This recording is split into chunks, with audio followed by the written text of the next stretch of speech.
annihilated by nuclear bombs. Beast is not dead. I put 4 bullets into him. Oh, you're crazy. But I saw that monster too. All I want is for someone to believe me. Contaminated. Face. Horrible. Look like it would scare you to death. All right, let's get to work. But you might actually like this one.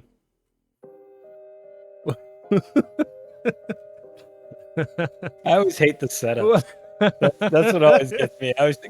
You always know it's coming. It's just a random question out of nowhere, and then I know that it's coming, but I can't quite.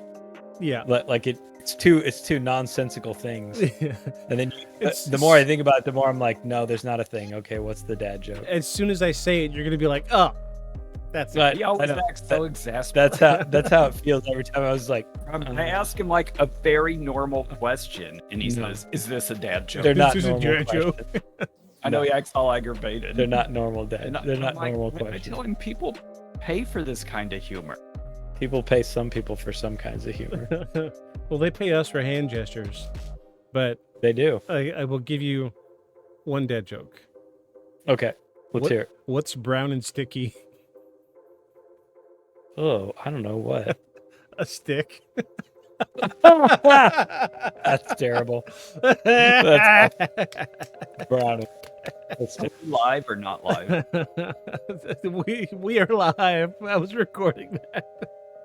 brown. Anywho, you write that down, Paul? Yeah. Okay. Put it in the vault. Welcome everybody. My name is Victus, And I'm Aeon. And I'm Paul. and this is Beyond the Shadows podcast, a comedy paranormal podcast where we try to bring to you the best of the best and forget about the rest.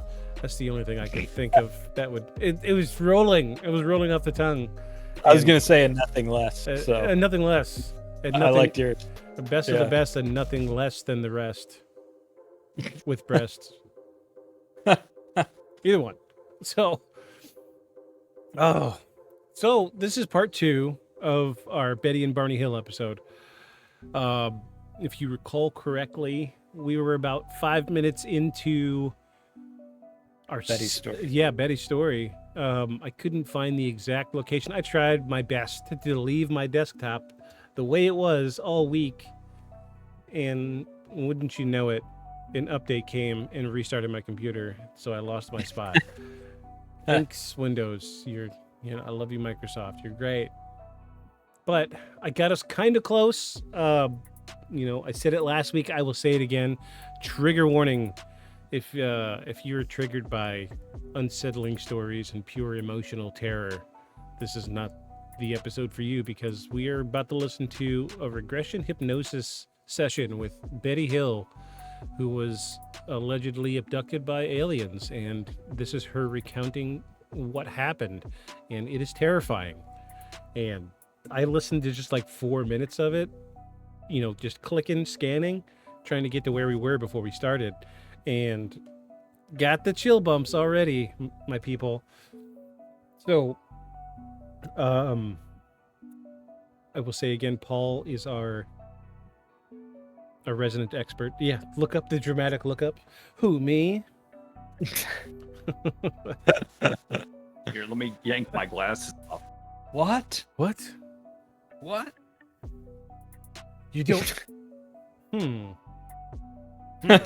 Yeah, I don't look right without glasses.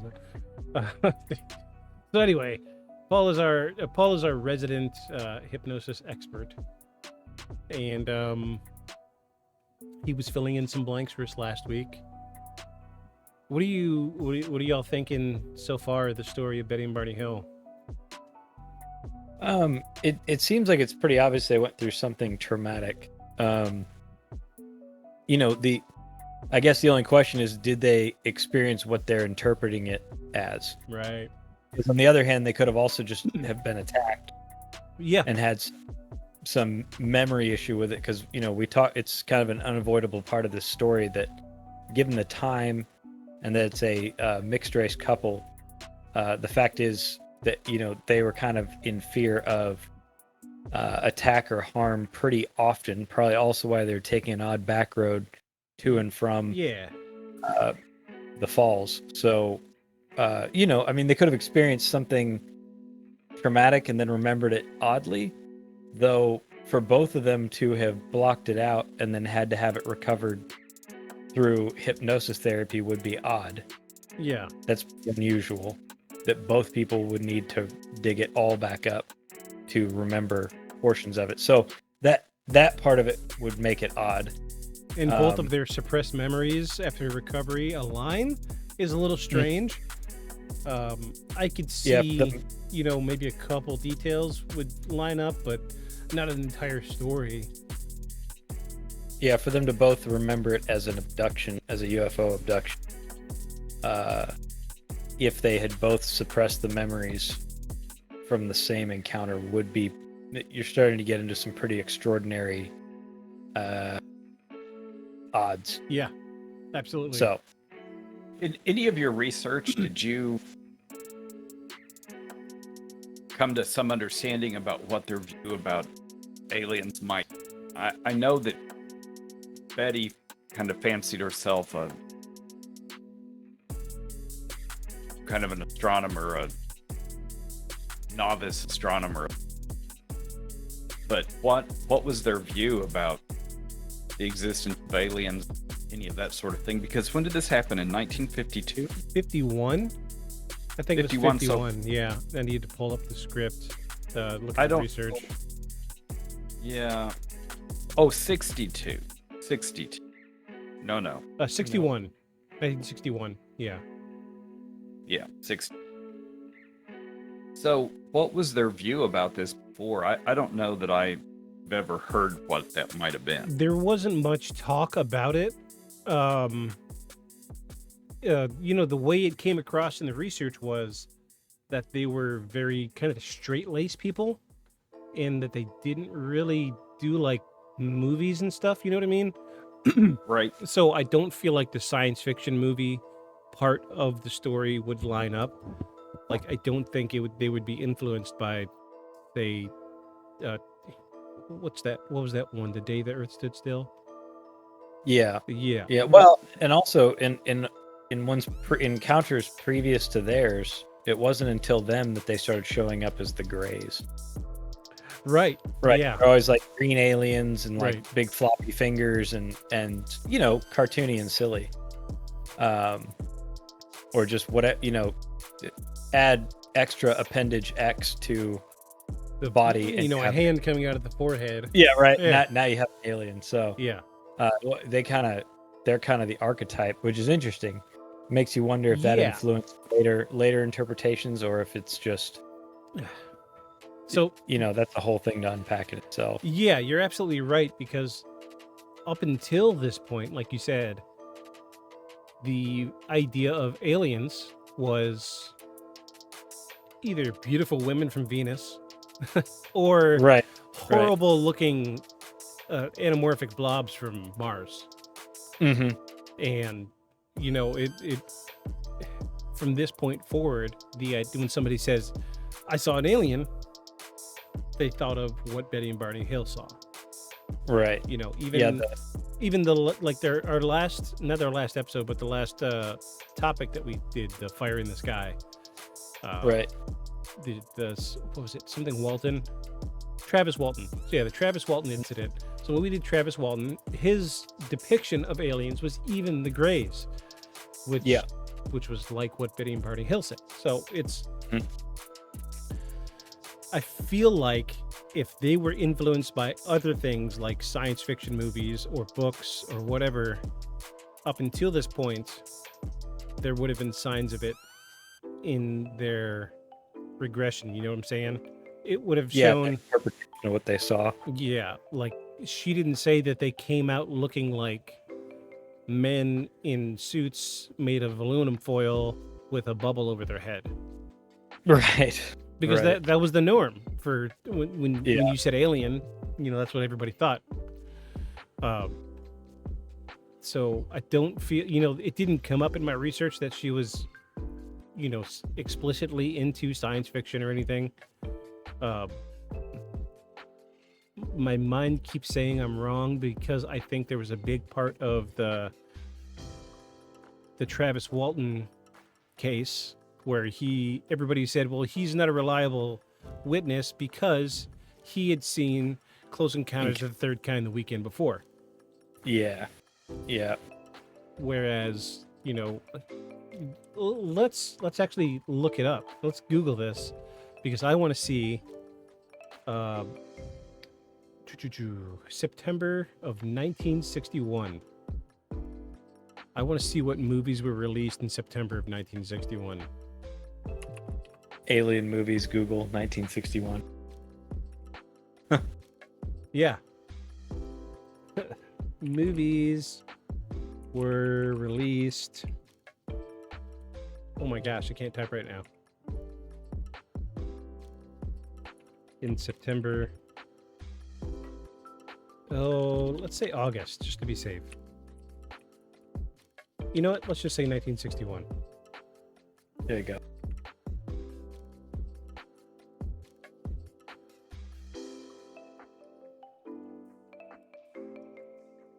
Oh, it went straight to the Alien franchise movie. Yeah.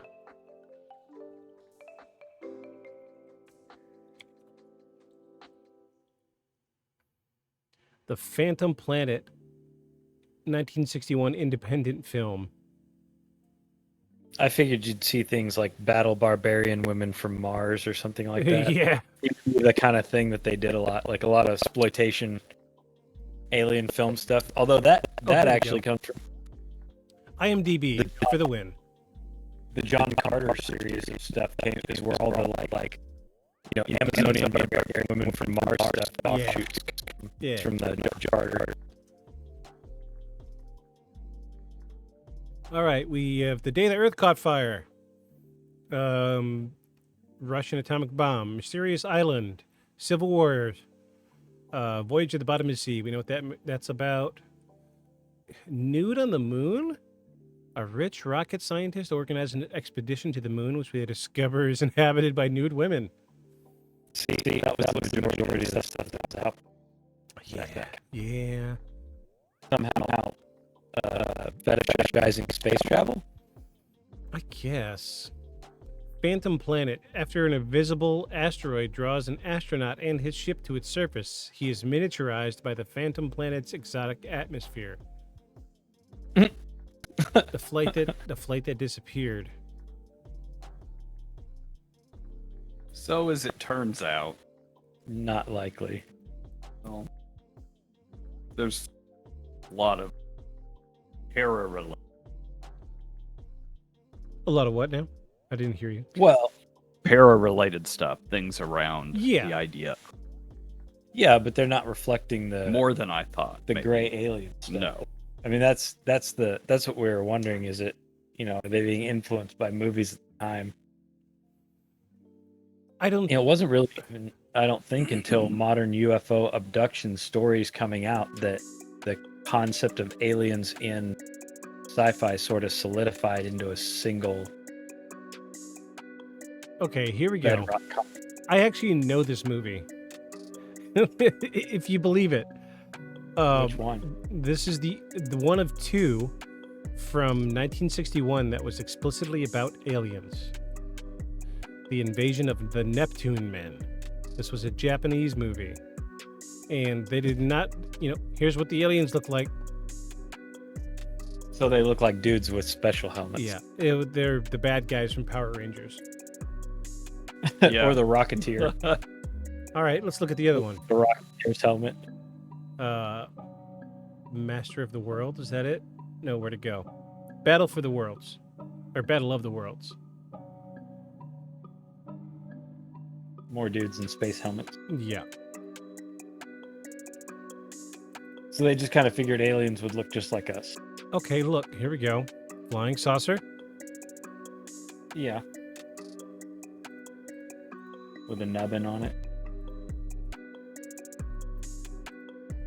A lot of ads for Silo. That's a really good show. Is it? Yeah. I'll have to check it out. Okay, I'm seeing If they only made one season, that's the only part that sucks about it. I'm seeing lots of flying saucers, but I'm not seeing any aliens. No. Lots of lasers, saucers. Laser saucers. Oh, shirtless man.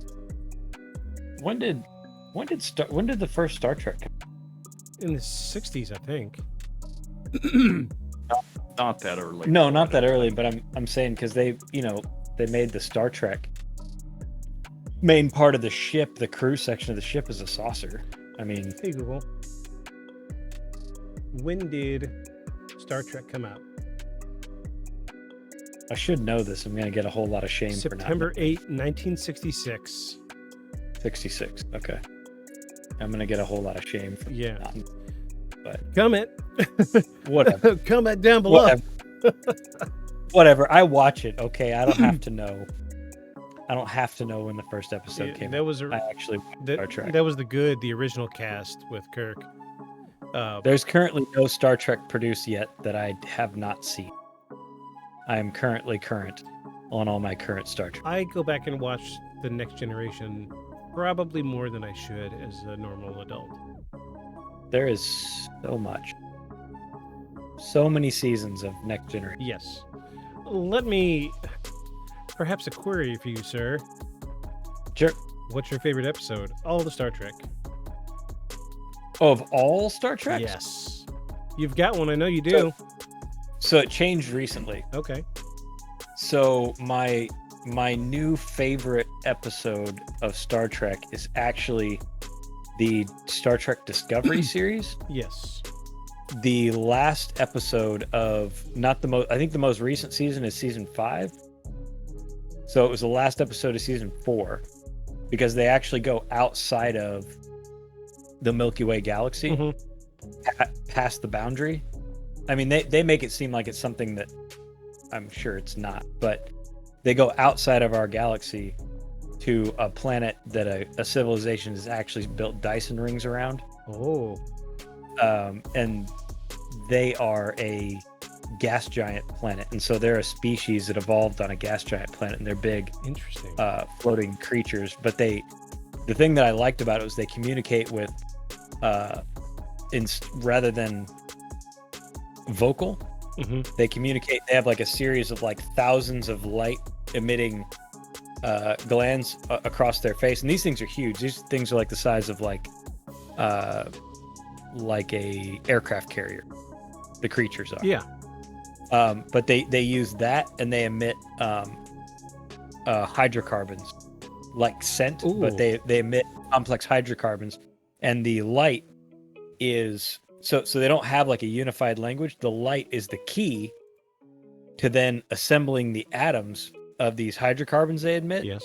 It's like the hydrocarbon is like a encrypted communication specific to each creature, and the lights emitted are the key to understanding their hydrocarbons they emit. That is so interesting. they don't have a unified language, so they in theory they produce a more personal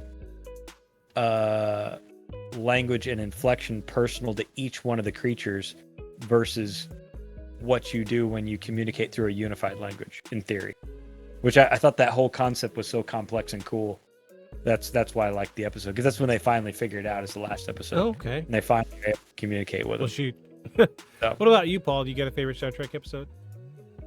No. Dang. No. No. Just no. Just cut his head off. He's done. My favorite is the Tribble episode. Oh yeah. Uh, Trouble with Tribbles. The original Tribble. Yes, Trouble with Tribbles. Yeah. That's it. Trouble with Tribbles. I love Yeah. it. It's my favorite. And every time I see like a ball of fluff, I'm like, Tribble. Don't leave it in a compartment with another one. They multiply like That, rabbits. That makes me think of Lower Decks. Yeah. One of the ensigns is working on a tribble neutering Oh yeah. or tribble birth control or something like that. It's Yeah. going to change the galaxy. I'm like, of course, because they're referencing the Trouble with Tribbles. And I think as a practical joke, one of them sticks 2 tribbles.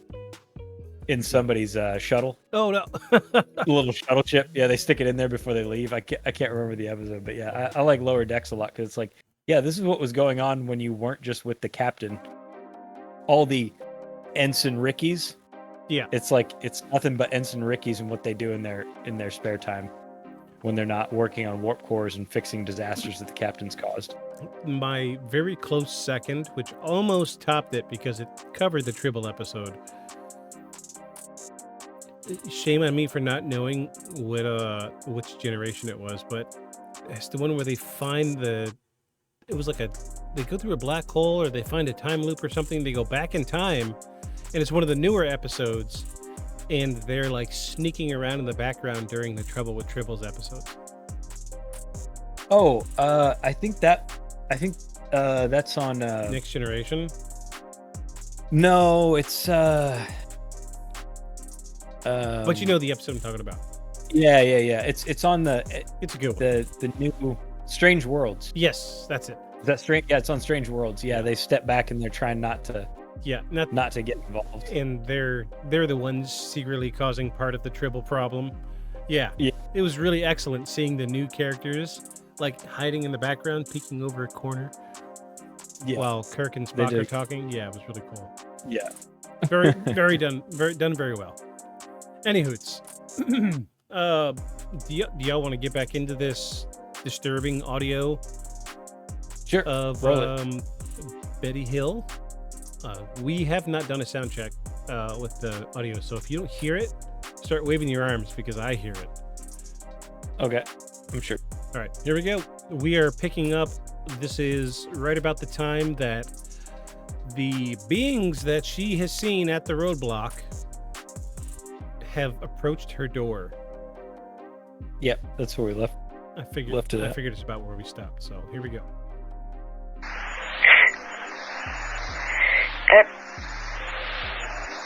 Let me put his hands out.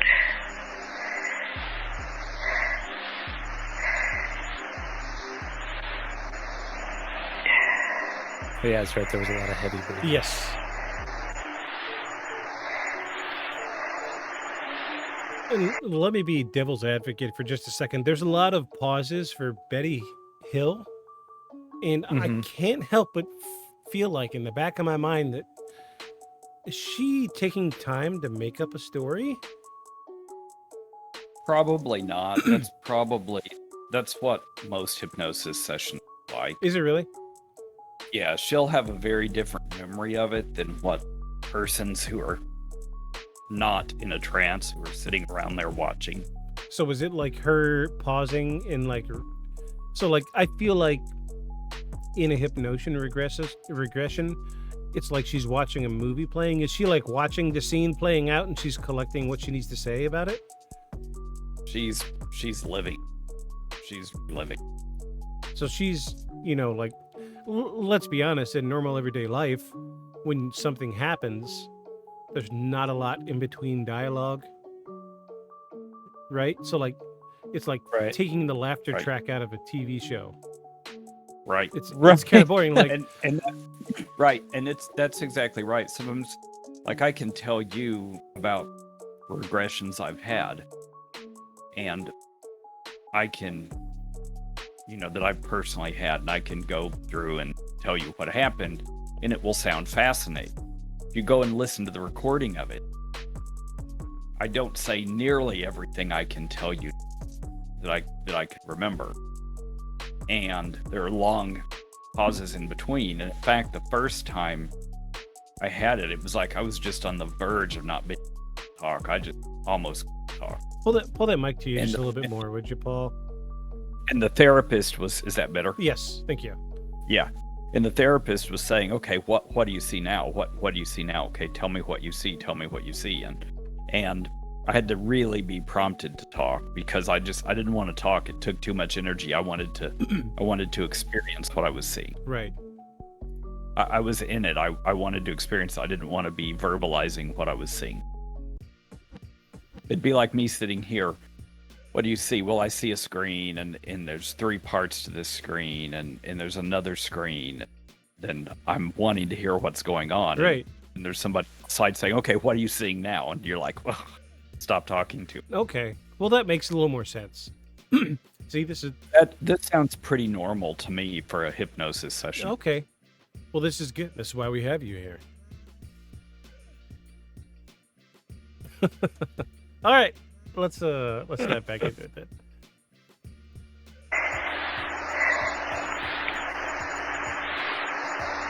Go on.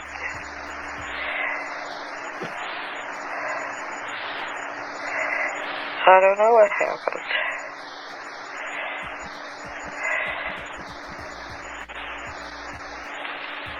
You can remember everything now.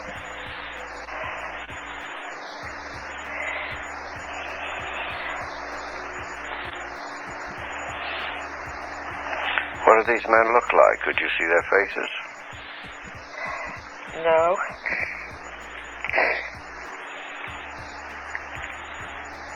How were they dressed?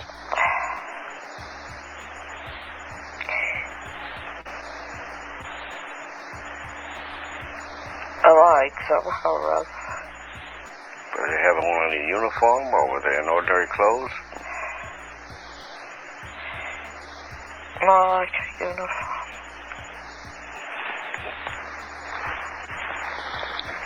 Uniform. Does it resemble any uniform you know? I couldn't see. There's a couple of men behind me, and then this body, and there's a man on each side of him, and my eyes are open. My body's still asleep. He's walking and he's asleep. And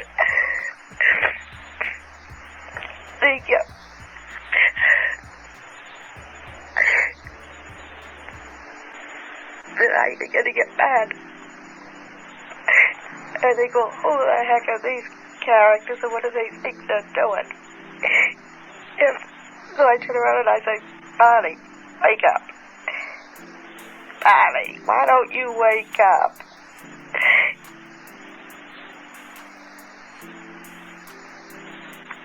And he doesn't pay any attention.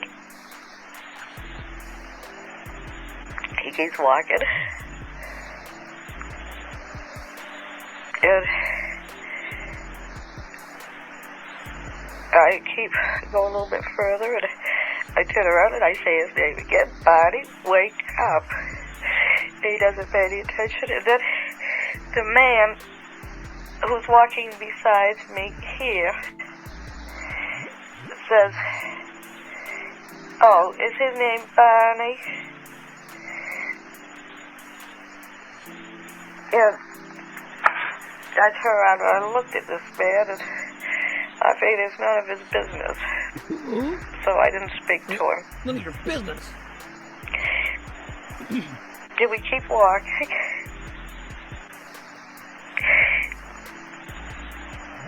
And I try to wake Barney up again. I keep saying, Barney, wake up. And he doesn't. So the man said, he asked me again, he said, is Barney his name? Then I would ask him, so that he says, don't be afraid. You don't have any reason to be afraid. We're not going to harm you. But we just want to do some tests. When the tests are over with, we'll take you and Barney back and put you in your car, and you'll be on your way back home in no time. And so, Puppy alert. I mean, he was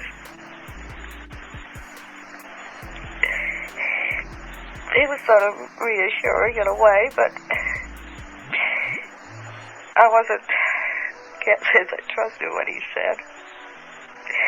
And I wasn't sure what was going to happen, and we kept walking, and the body was still asleep, and then... You mean he was walking in his sleep? Yeah, he was just like sleepwalking. These men spoke good English? Only one spoke, the one who was on my left.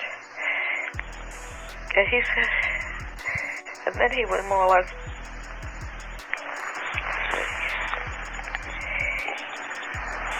he had an accent.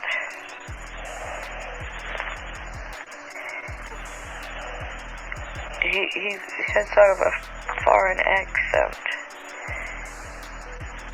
But he was very, businesslike. So, I want to say that the accent comes up a lot in alien abduction stories.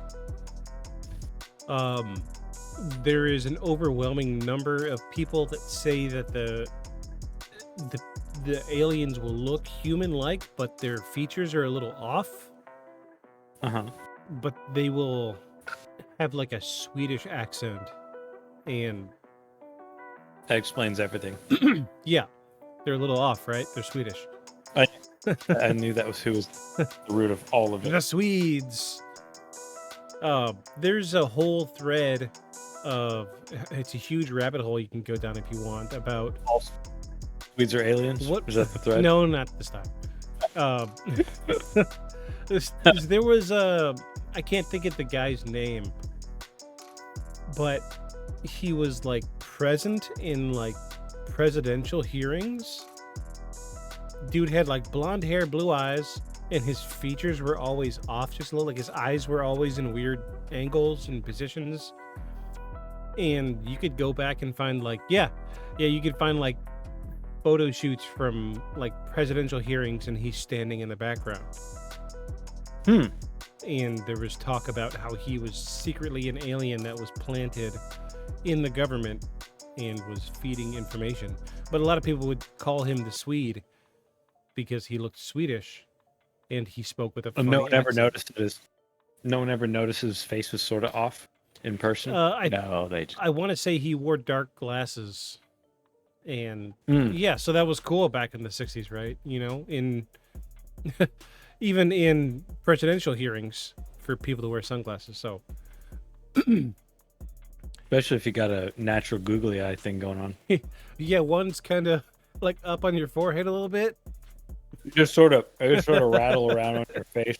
What did you say? Huh? Who's talking to me? You know, that's interesting. I've never heard the accent thing. Really? I've just never heard it, but I suppose I haven't looked that much into alien abduction. The consensus is that they are doing their best to imitate humans, but they're doing minimal research to do so. So, like, we touched. Did we do the Mothman story? No, we decided not to.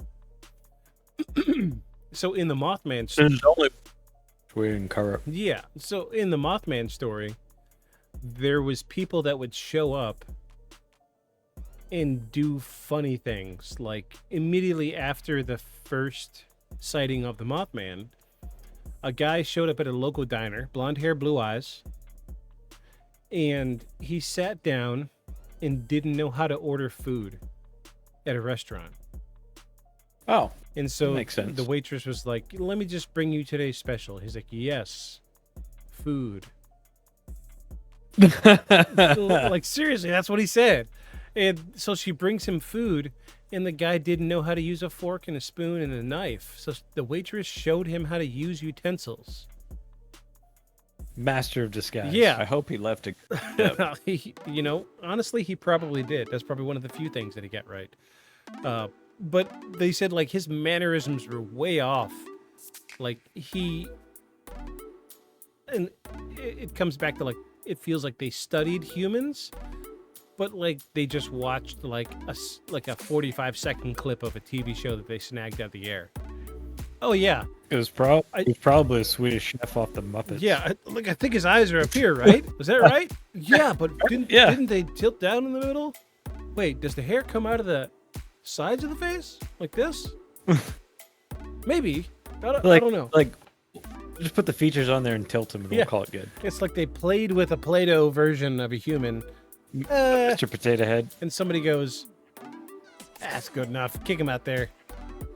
Close enough. Looks like they open up the bottom of the UFO and just boot him out. The end. Call us. Anyway, I'm sorry. Going to tangent. Here we go. So then we kept walking. We They came had to... the I guess the beam was broken. Say again. They had to walk, so I guess the beam was broken. Right. The tractor beam that worked so well in every other UFO account just happened to be out of service this week. Like, yeah, we're gonna have to land 300 yards this way, and you're gonna have to walk. Yeah.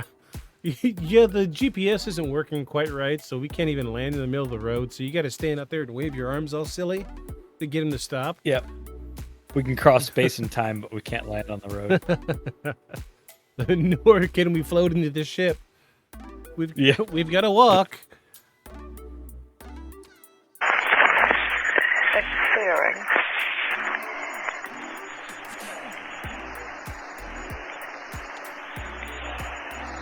And there was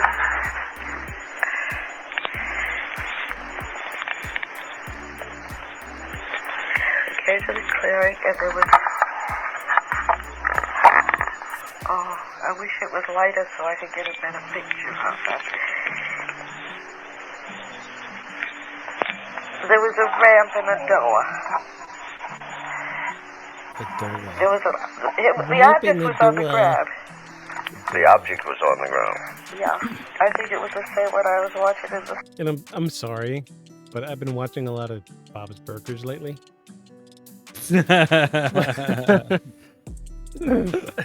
And I've been racking my brain this whole time. What's the wife's name? Betty. On Bob's Burgers. Yeah. I keep wanting to say remember. Tina. Yeah, I know I'm wrong. Like her. No, Tina's the older daughter. Yeah. But yeah, it's like the mom. Yeah. Yeah. Oh, there was a ramp on the ground. He's walking us Oh, you want some burgers? He's walking We'll us get you over some there. burgers. Look at his fancy little hat. Yeah, sounds just like That's all her. I hear. A wife lady from Bob's. It's killing me because I've literally binged the entire show like 6 times. Linda, that's it. Yes. It's Linda. Linda Belcher. Yeah. This is Linda Belcher's interview. He came down with a silly little craft. They were making me get out of the car. I didn't want to get out. My what's the word? My back is hurting me. I'm sitting on my therapeutic cushion. Calves were all sore. We'd already been walking on the beach that morning. I mean, there was a lot of trash, but it was a pretty nice beach. It was pretty nice, yeah. It was pretty nice. Let's go, Bob. I said, Bob. Wake up, Bob. Wake up. Guy. And there were trees, and there was a path, and there was this clearing. And this object the clearing I could see just about filled up the clearing.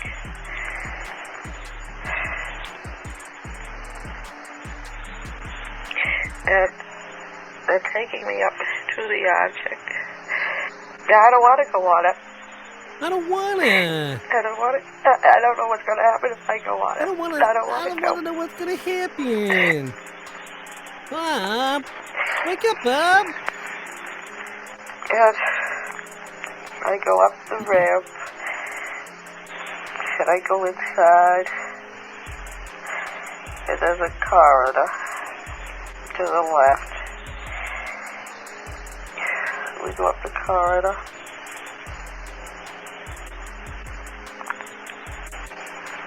All our New England listeners are going to think we're jerks. There's a room. I'm sorry. If you don't like it, email us at beyondshadowspodcast@gmail.com. Complain. Comment in the video. Hate mail, comment. Comments, anything. like, hate it, give us a thumbs down, something. Let us know there's people listening. Somebody, anybody. Bob! And Bob! they start to take me in the room. They're taking me in the room, Bob. Some of the men come in the room with this man who speaks English and me. they stay for a minute. I don't know who they are. I guess maybe they're the crew. But they only stay for a minute. And the man who speaks English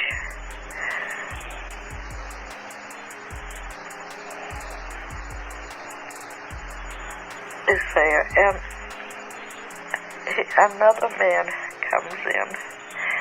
I haven't seen him before. I think he's a doctor.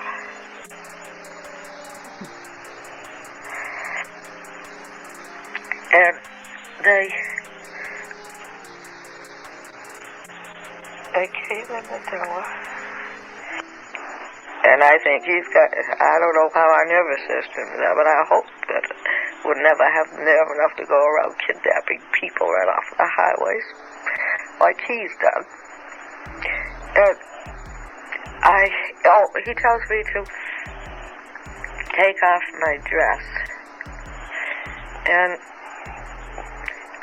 he told me to take off my dress, and then before I even have a chance hardly to stand up to do it, the examiner, my dress has a zipper down the back. Down the back? Yeah, it has a zipper down the back. And the examiner unzips my dress. It goes way down to my waist, the zipper does. And so I slip my dress off. And so I don't have my dress or my shoes on. And there's next over away is a stool, and then there's sort of in the middle of the room is a table. Some kind of a table. It's not up very high, about the same height as a desk. So I lie down on the table on my back, and he brings over this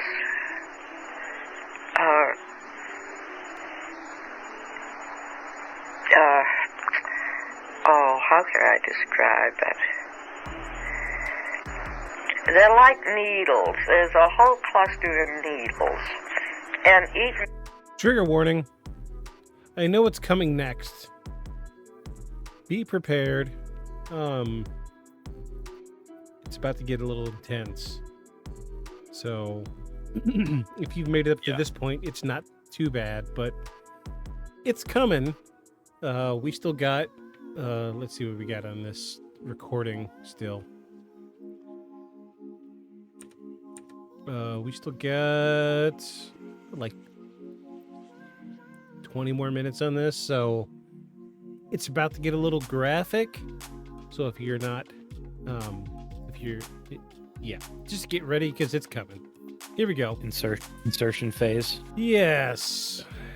It's not as crazy as you think, but she does have a really strong reaction to what's about to happen. So get ready for Linda Belcher. Well, it ain't a real abduction unless you got probed, so. Yeah. Well, Just saying. It's coming. Needle has a wire running from it. So then they roll me over on my back.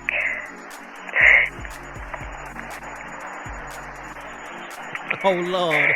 And the examiner has a long needle in his hand. And I see the needle. And it's bigger than any needle I've ever seen. And I asked him what he's going to do with it. And he said, just a simple test of alterity. And I asked him what. And he said he just wants to put it in my navel.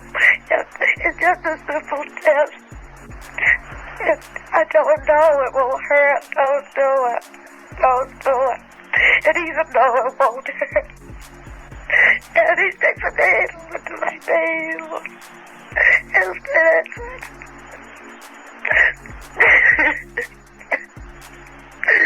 and I'm Brian, and I tell him it's hurting, take it out. And then the leader, he goes over and he puts his hand, runs his hand in front of my eyes. And he says, I'll be alright. I won't feel it.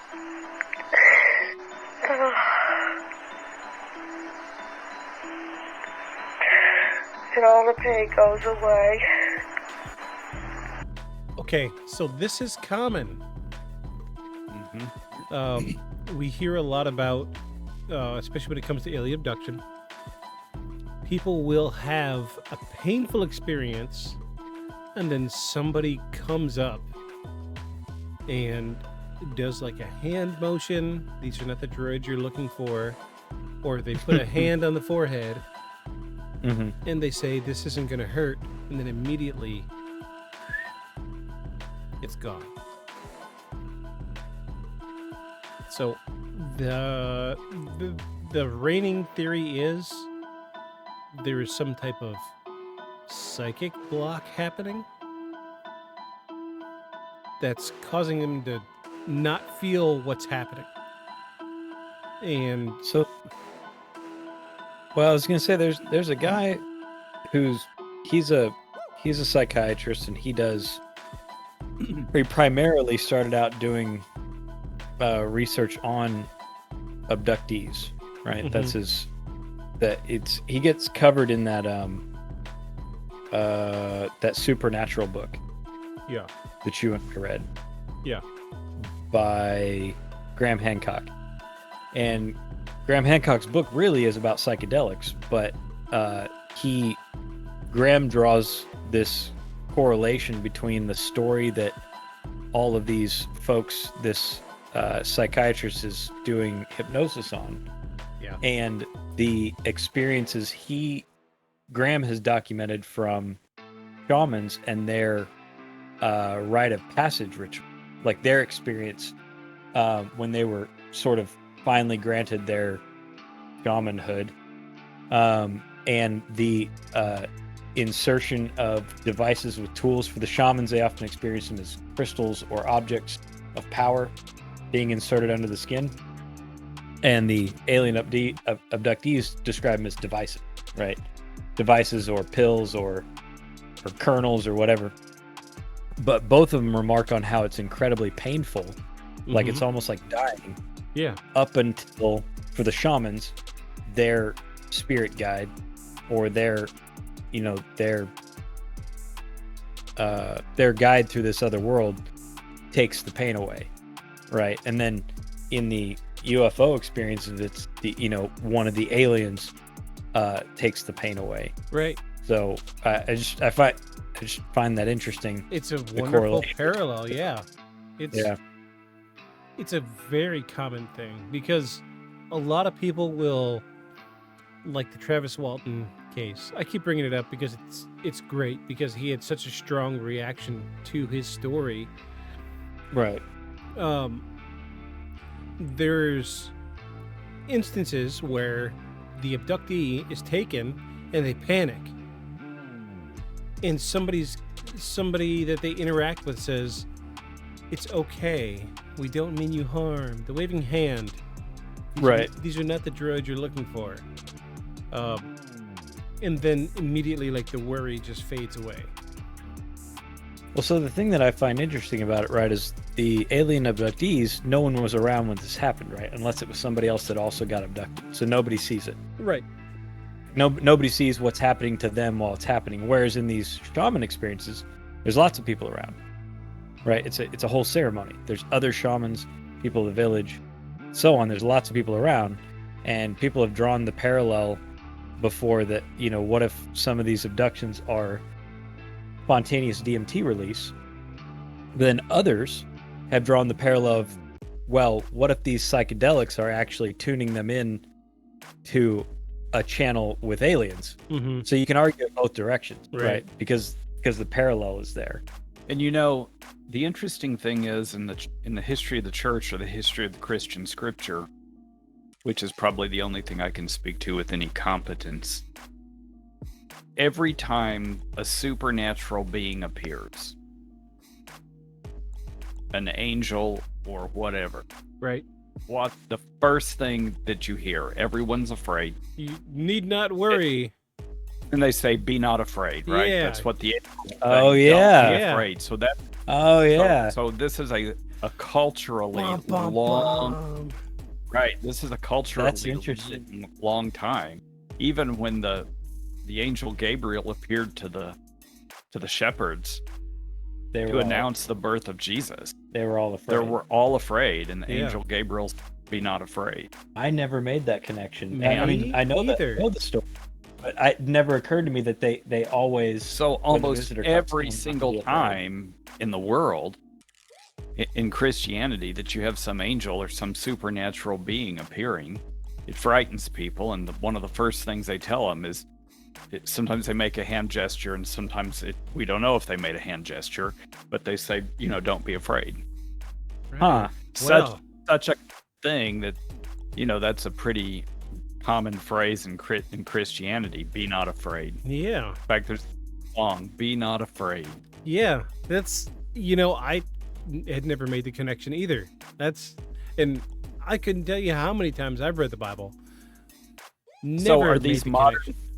Are these modern abductions? Are they really just angels from God? Are previous apparitions of angels really just aliens? And now you Or is- understand why or- Ancient Aliens is so popular. I try to tell Aeon all the time, and he just doesn't listen. Or is the whole thing neurochemistry? Right. Right. So you Right? have, Or is Yeah. and you can argue that the modulation of spirituality? Is neurochemistry the way The we vehicle. experience God? right. So you have, and any one of those lets you argue it in any of the other two directions. Right. That's wild. Right. The big questions. We're here to answer the big questions. Here on Beyond the Shadows, Like I said, we're here to or make bigger questions. I don't think any of that solves any of it. But no, I it's think it's a big point. we definitely exacerbated the situation. Oh, am I So living there my you life go. wrong? If an angel or an alien appears and says, "Be not afraid," you'll know.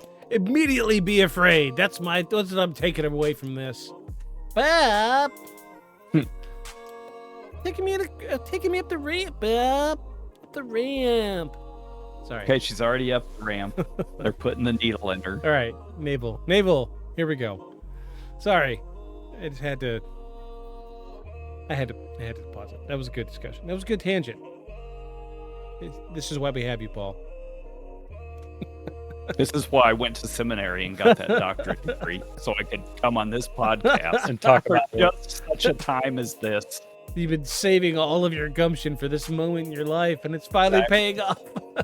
That's exactly right. I'm glad you finally flex those muscles a little bit. The degree that keeps on taking. That's right. Keeps on taking. All right, let's keep going. Let's see what's going on.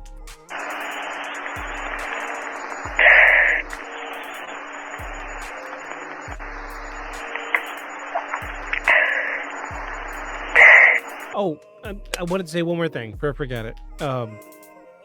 You could hear in her voice, she was stressed, high tension, heavy breathing, and then mid-sentence she was like, this guy came over, and then she lets out a deep sigh. And I can Right. relate to this because I do this all the time. When I get home, I do deep sighs when I get home because I'm in my comfort space. And if you could observe her, not just hear her, Yeah. I would expect to see additional signs. Yeah. She might be less sweaty, less pale or less flushed, and just a more calmer look on her face. That's what I've experienced when I've heard, things like this, or I've given people calming suggestions during hypnosis, and they just immediately change. Their breathing changes everything. They just immediately. Yeah. It's a deep sigh, and she's like, he tells me I don't hurt anymore, and I don't. And then Right. her tone comes down, the breathing slows down, You know, I had a regression. The first time I had a regression, I was regressed to this life, and during the life, they took me to the time that I died. And I'd fallen off this cliff, and it was terrible. Boy, I was in a lot of pain. And I thought I was dying, and I remember saying, I think I'm dying. And he says, well, you're not feeling it, it's okay. And then just suddenly I was better. And I said, oh. I said, well, I think I'm dead. He says, why do you think that? I said, because I can see my body and I don't hurt. So, and when I went back and listened to the tape, you could hear just an immediate change in my breathing and everything. Yeah, because the pain's gone. Pain's gone. Right. And I experienced, boy, I could still, even sitting here, I just have like memories of that pain. Oh. We will have to talk about this. Yeah. On the show. Ooh. Sparkles. I've been to have like a handful of glitter. I have a person I regressed. I'll bet she would come on the show and talk about it. She's interesting anyway. We need to get Let me find some guest and appearances. let's, right, and let's talk about it. Those that will, there's some that will want to talk about this. Yeah, I would love to have an episode where we talked to somebody. This one, yeah. Right. This one I regressed. I won't get into it a lot. I do have her permission to disclose it and discuss it, but I won't get into it a lot. But I regressed her to 3 different lives, and she drowned in all these lives. And Oh no. when she was back to herself, I said, do you know how to swim? And she says, no, I'm afraid of the water. I said, I think you should learn to swim in this life. Yeah. That's one that I did the recording for, actually. Yeah. Yeah, I have that one. Yeah, we should definitely get that. We should get at least somebody on the show, and Right. Try to make it a little more engaging. Yeah. Yeah. But until then, let's hear what Betty has Here we to are. say. Here we are. Betty Hill, go. Dad.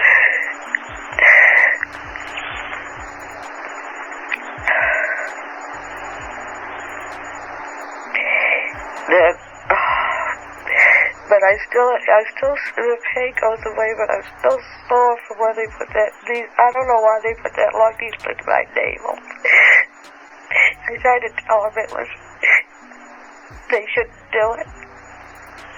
But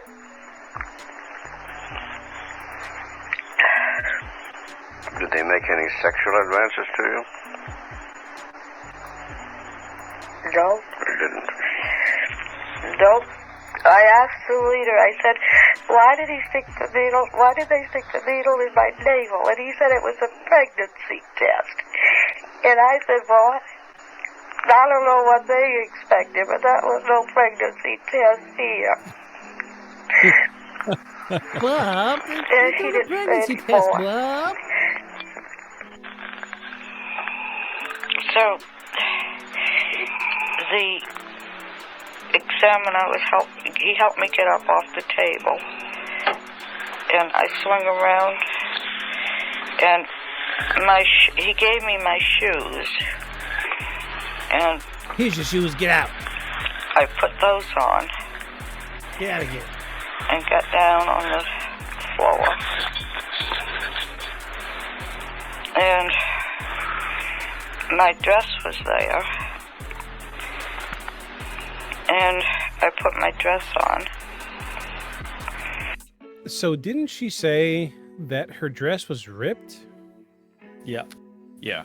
So it sounds like the dress was forcibly removed, but in her explanation, it doesn't sound like that at all. No, I don't think she really said. My impression was either getting her out of the car or putting her into the car. It is maybe when that happened. Yeah. Because what she described doesn't sound like it might rip your dress. No, I she mean, I've talked never about him worn a finding dress, his but Yeah, they Sure. were like, Here, let's take you out of your dress. Zip all the way down to the waist. She made it clear they were sensually removing the zipper all the way to the waist. Chili remember. Yeah. Yes. Let me get that for you, sweetheart. It does make me wonder what alien 70s music is like. Or 60s. Wow. 60s aliens music. Yeah, the 60s, whatever. I think that genre existed on its own much past when it was actually popular music anymore. Heavy xylophone, I feel. Lots of muted I guitar. dream of genie music. Yeah. A lot of muted. Maybe a sitar in there. Right. But I definitely feel like heavy xylophone. Clunk, clunk, clunk, clunk. Step out of the dress, baby. Oh my god. Now put your shoes on. Get out of here. We're done. We got our 30-second And count. I was going to zip it up, and he took a hold of the zipper at the top and pulled it up. And then, Let me get that for you, baby. oh, I said, I can go now. I can go back to the car. And he said, Barney isn't ready yet. And so then I began to get worried, and I asked him why it was taking so long with Barney. And he said, well, they were doing a few more tests with him, but he'd be right along in a minute. And,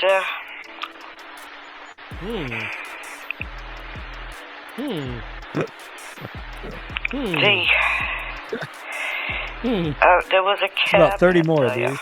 these. What is this? And the doctor, the examiner, I mean, he had gone out of the room. There was just the leader and me there. So there was a doctor there, you say? And the man who did the examining, he did the testing, What is it? and he left. This is where all alien And knowledge, so there was just alien the knowledge leader of and me. human anatomy comes from. This one. And so I felt, I was grateful to him because he had stopped my pain. That's strange. And now I wasn't afraid at all. And so I started talking with the leader. And I said to him I can see the notes. that Floppy bits. this had been Floppy bits. quite Bits an are experience. elastic. It was unbelievable. A soft and squishy race That- of beings. No one would ever believe me. And that most people didn't even know he was alive. And that what I needed was some proof that this had really happened. So he laughed, and he said, well, what kind of proof did I want? What would I like? And I said, well, Alien penis.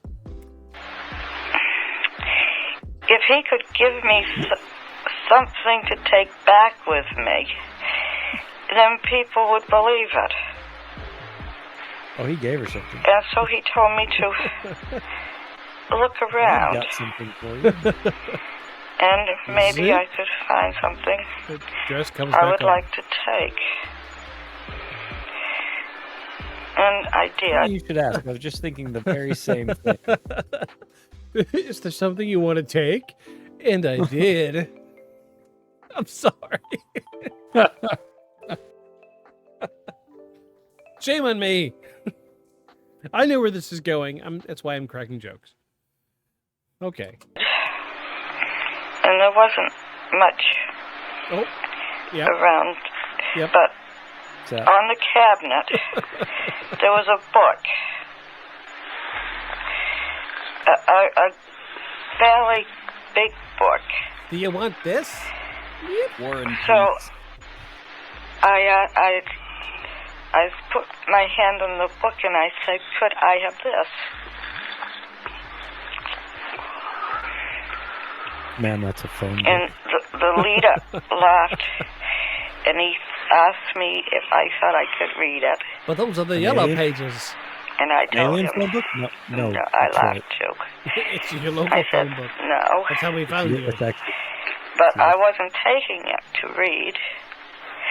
That this was going to be my proof that this had happened. That this is my proof. And so he said that I could have the book if I wanted it. And I picked it up, and I was delighted. I mean, this was more than I had ever hoped for. He went over it's like that episode, Preserve Humanity. across the room One of my favorite episodes of to Twilight the Zone. head of the table, Preserve Humanity. and there One was, cup he humanity. did 3 something. cups self. He opened up. Serve them on garlic and It butter. wasn't like a drawer. He sort of did something in the metal of the wall. There was an opening. And he pulled down a map.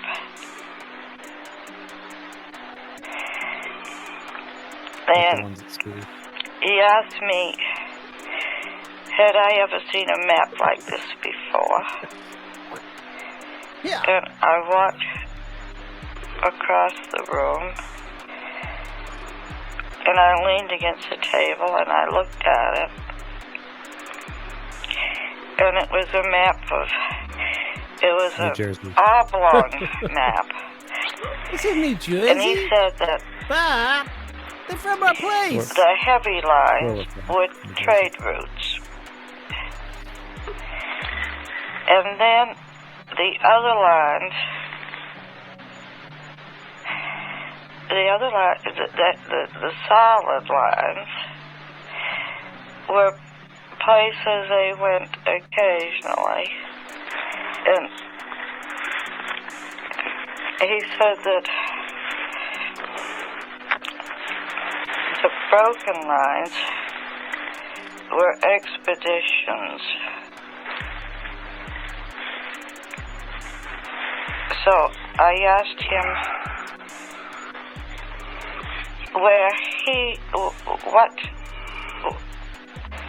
where was his home port?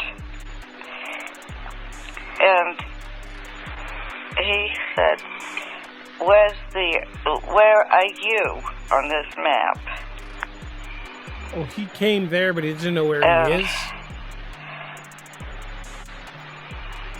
I'll tell you if you tell me. I laughed and I said, I don't know. I know where you are. Do you know?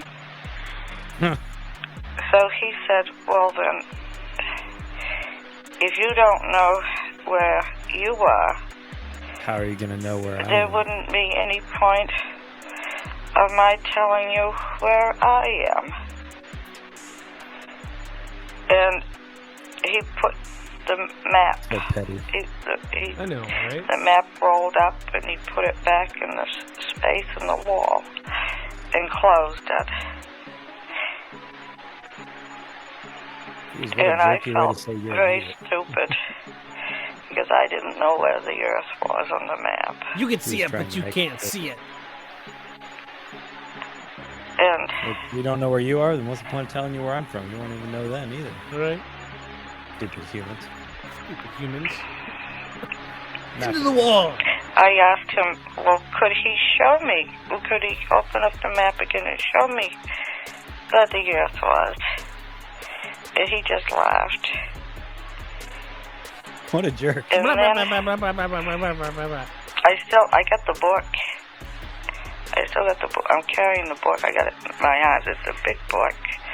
And so I went back to the cabinet and put the book down and started to look through it again.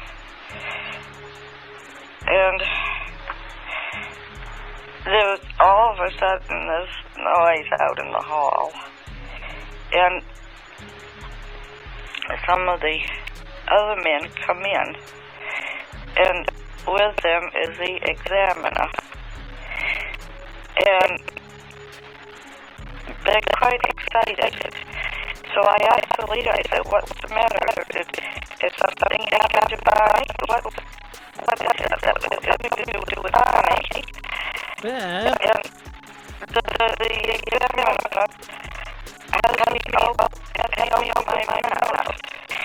And he started checking my teeth. And then looking at them. And then I asked him, what are they trying to do?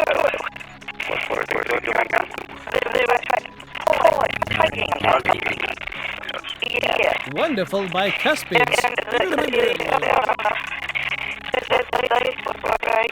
he was very excited. And he said that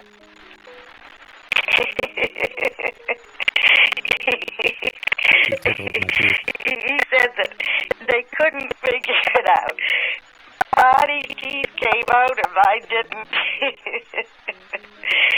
And I was really laughing. And I said that Barney had dentures and I didn't, and that's why his teeth would come out. And so then they asked me what were dentures. And I said that people, do you know what dentures are?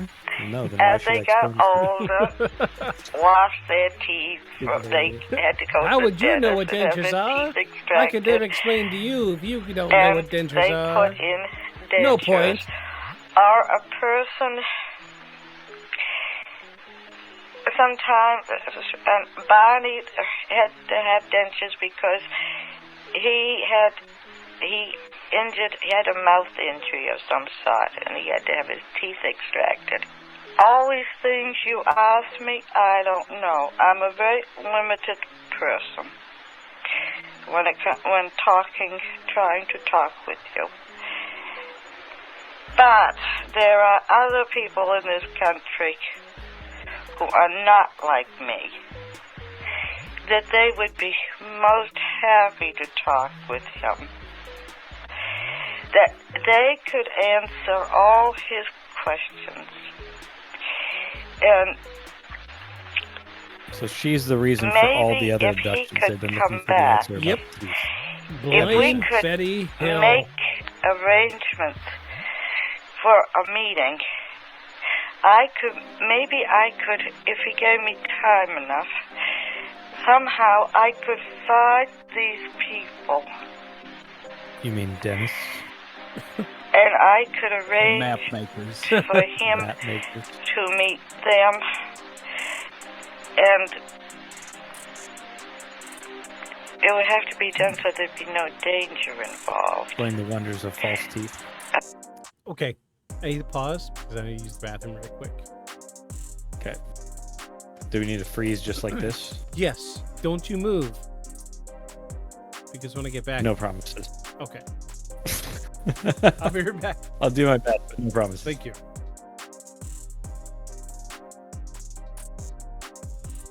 I fully expected both of you to be in the same position when I returned. Oh, no. No. I'm relatively the same position. All right, sorry. I'm on drink number 3, so it's running through me like a laser beam. That'll do it. It will. Beers. Bap. All right. Onward. Tally ho. I wouldn't want him to be exposed to any danger. That I don't know how I could do it. I don't know how I'd work it out somehow. But if he could come,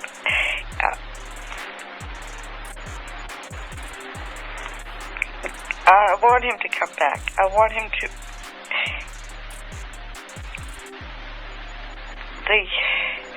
And he's just looking at me. And will you come back? Can we work out something? And then his questions would all have answers, and other people could get all the things I'd like to know too. And he says, I don't know. It's not my decision to make. So I said, well, could you discuss it with the person who does have the decision to make? And he said, yes. And I said, well, if you do decide to come back, I mean, if it can be worked out, I would need time. It would take some time. I mean, I just couldn't go out on the spur of the moment and round up people to meet with you. It would have to be people that we knew would be all right and would have the background and all. And I wouldn't even know where to meet him. Or and he said, don't worry. If we decide to come back, I know where you live. We'll be able to find you all right. But I said, but I don't live around here. I don't live in this area. And he said, neither do we. We'll find you. And I said, how? We know where you live. How will you find me? Out of millions of people. And he said, we will. We always do find those we want to. And I said, well, now what do you mean by that remark? And he just laughed. So And then they mean to be as ambiguous and creepy as possible. Yeah, Barney's coming. they did it. They're bringing Barney out. I hear the men out in the corridor. And I said, Barney's coming. And he said, yes, you can go back to the car now. And I got the book. And Barney's coming out. And Barney's eyes are still shut. Good heavens. He's missed an awful lot. I wonder if they made him keep his eyes shut or if he's scared. And so,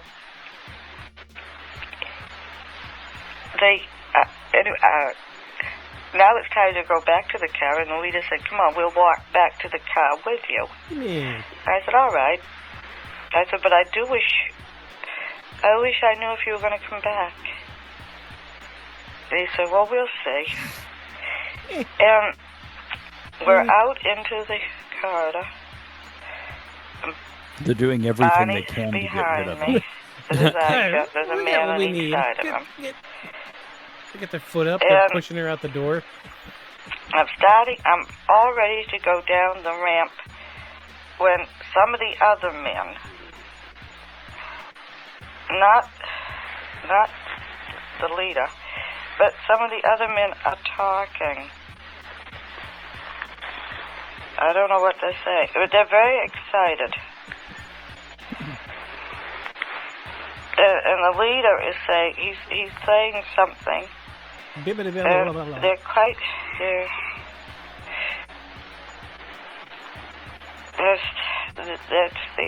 they're undecided about something. But klaxon.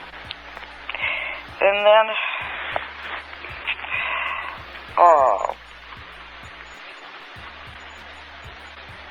Jolita comes over and takes my book. But you can't have that. Did Dave give this to you? What? And I said, Not Dave's, it's I'm mine. furious. You can't have this. I said, you promised me I could have the book. But you promised, Bob. You gave me your word I could have it. And he said, I know it. he said, but the others object. They don't want you to have it. And I said, but this is my proof. If you take the Steve book said away no. from me, I'll have no proof that this has happened. And he said, that's the whole point. They don't want you to know it's happened. They want you to forget all about it. And that's why I'm taking the book. I mean, me and Dave, we I want to won't too, but forget Steve- about it. Steve said no. You can take the He's book, about- but you never can make me forget about it. But Klaxon Because said I no. remember it was the last thing I ever do. Klaxon denies your request. Bibbidi-bop. Skibbidi-bibbidi-bop. Bibbidi-bibbidi-bop. But I want the book. He won't give it to me. And he says, he laughs. He said, maybe you will remember. I don't know. I hope you don't. But maybe you will. But it won't do you any good if you do. Because Barney won't. Barney won't remember one single thing. And not only that, if he should remember anything at all, he's going to remember it differently from you. And all you got to do is get each other so confused you won't know what's going on. You won't even know. If you do remember, it'd be better if you forgot it anyway. And I said, why? But you try to threaten me? Because you can't scare me. Because I won't forget it. I'll remember it somehow.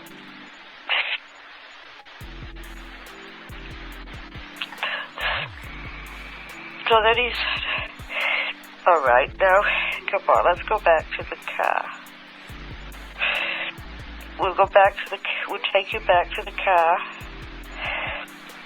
And, I've been standing there on the side of the ramp talking to him. And I'm not so bad now. Just can't take a hint. And they've taken Barney ahead while we were talking. Okay, we're closing the ramp now. Thank you. So the other men are going ahead. I'm sorry, I can't hear you over And the he said, hydraulics. he said, I had no objections to you having the book, but the others object. God, this lady in the And they have as much right It's not like it's the to Gutenberg make Bible or this anything. decision as I do. So I said, all right, I won't be mad at you. But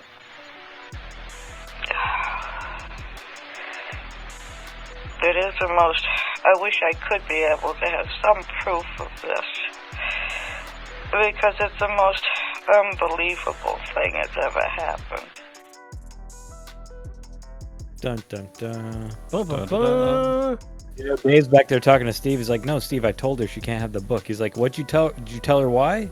He's like, "Well, yeah, I told her you wouldn't let her." He's like, "Oh, great! So now everybody is gonna think Steve the alien's the jerk." Steve's the I'm jerk. just following protocol. Everybody's gonna think Steve's the jerk. But that's what you left humanity with, Dave. Way to go! Get in the ship. Get in the damn ship, Steve. Get in the ship. What a waste. Don't of even time. look back, Steve. Now I Stop gotta looking. She'll just come back. Now I gotta go wipe her memory, Steve. Thanks, Steve. Way to go. We're way over budget.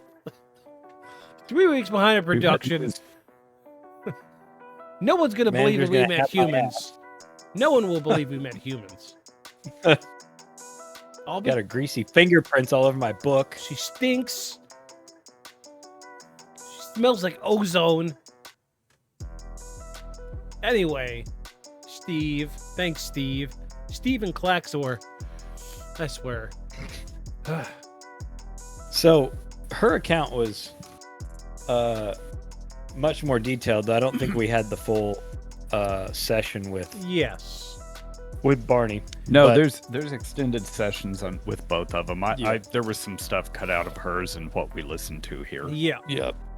because it's long. These were the ones that I could get that weren't Yeah. copyrighted.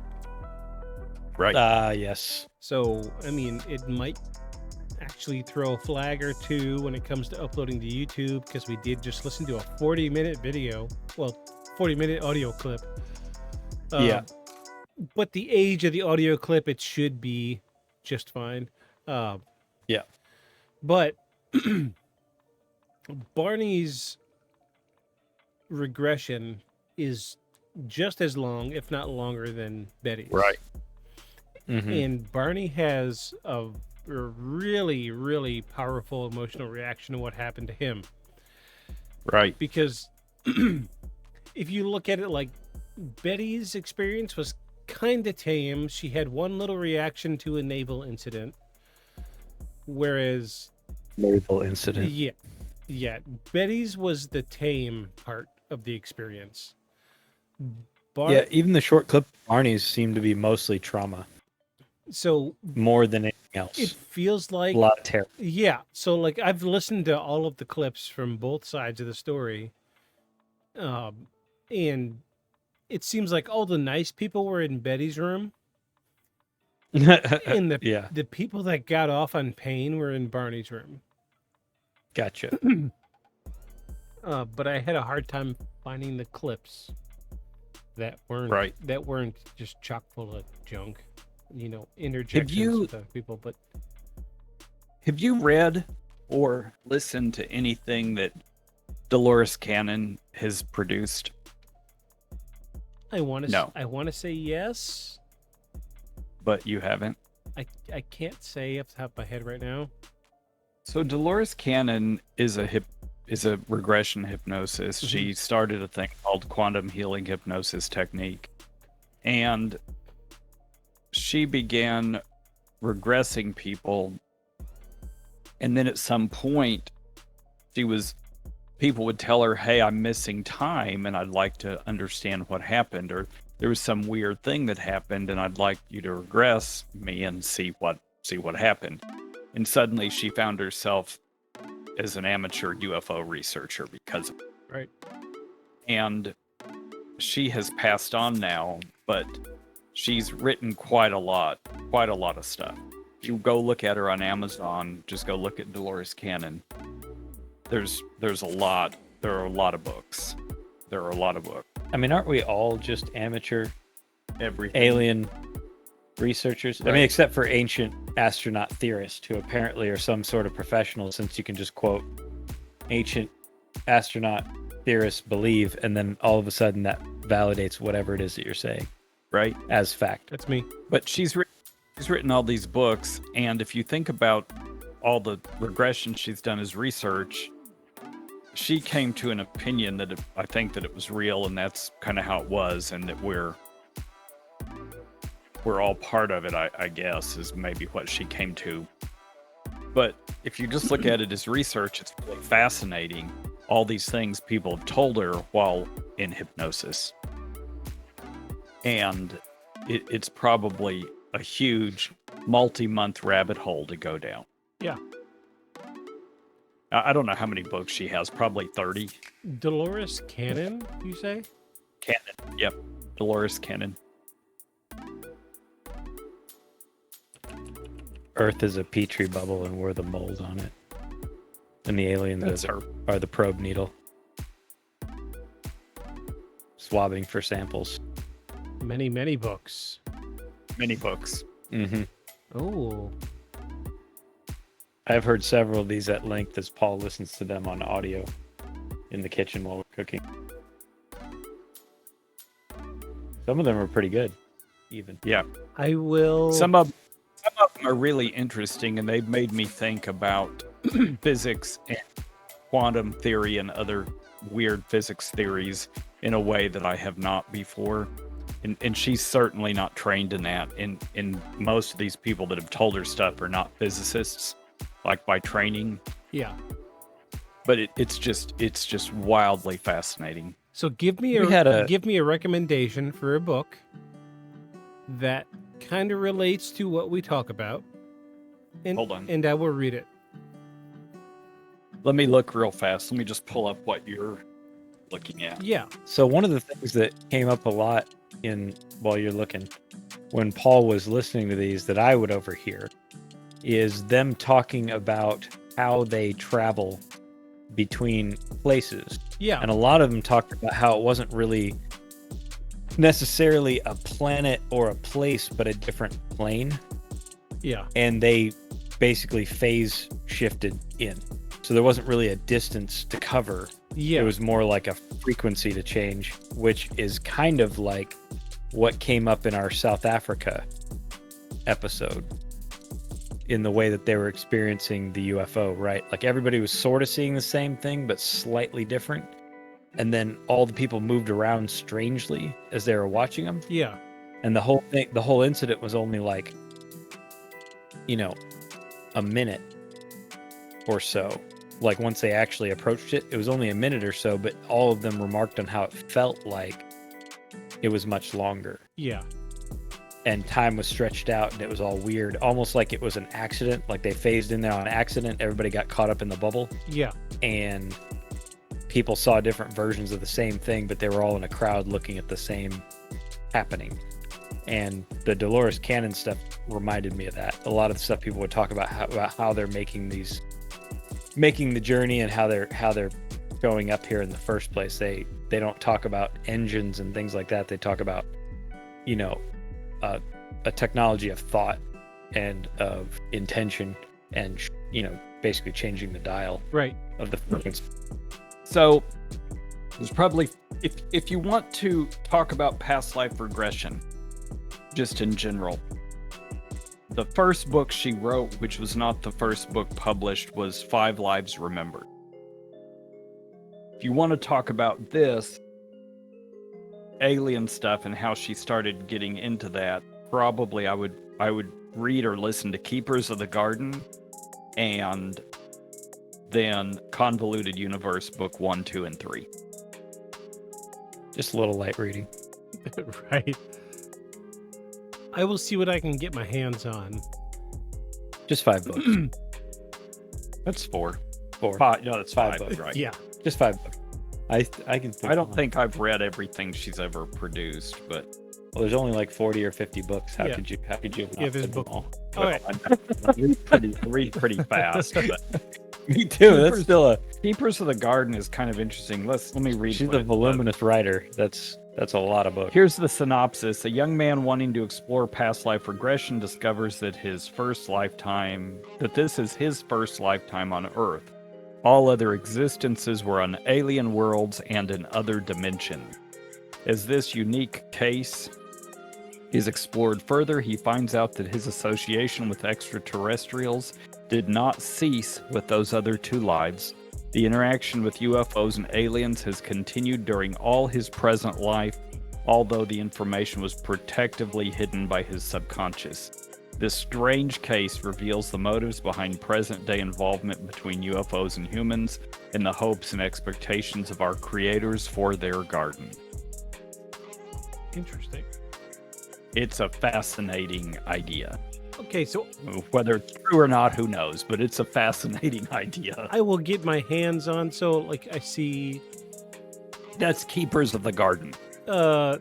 Convoluted Universe book 1 is only $10 on Kindle store, which I have that. I can do. I think I've got like $13 or $14 in my Google Play account, so I can do that. I will check that one out. I'll start with that one. Let's see where it goes. Probably some of these are on Spotify too. You just get your 15 hours of listening per month Yeah. with your Spotify subscription. Yes. We are not sponsored by Spotify, but we are interested. But we are open to it. Approach us. We do use it a lot. So, Yes. that's that. But before we get too crazy off track, I want to ask you, Paul, did that regression sound normal to you? Yes, especially for the time. Because I think that regression was done in 62, 63, or 64. I don't remember. Yeah. And it was done by as I recall, a psychiatrist, which is a medical doctor with psychiatry training. And they were at that point almost the only ones doing. They were the only ones doing any legitimate hypnosis. Right. And that's exactly how they would use it at the time. Those in PhD psychologists, to regress you to a time you couldn't remember, a time that your subconscious was masking something for you that you couldn't remember, that was traumatic. So they would work through this trauma with you.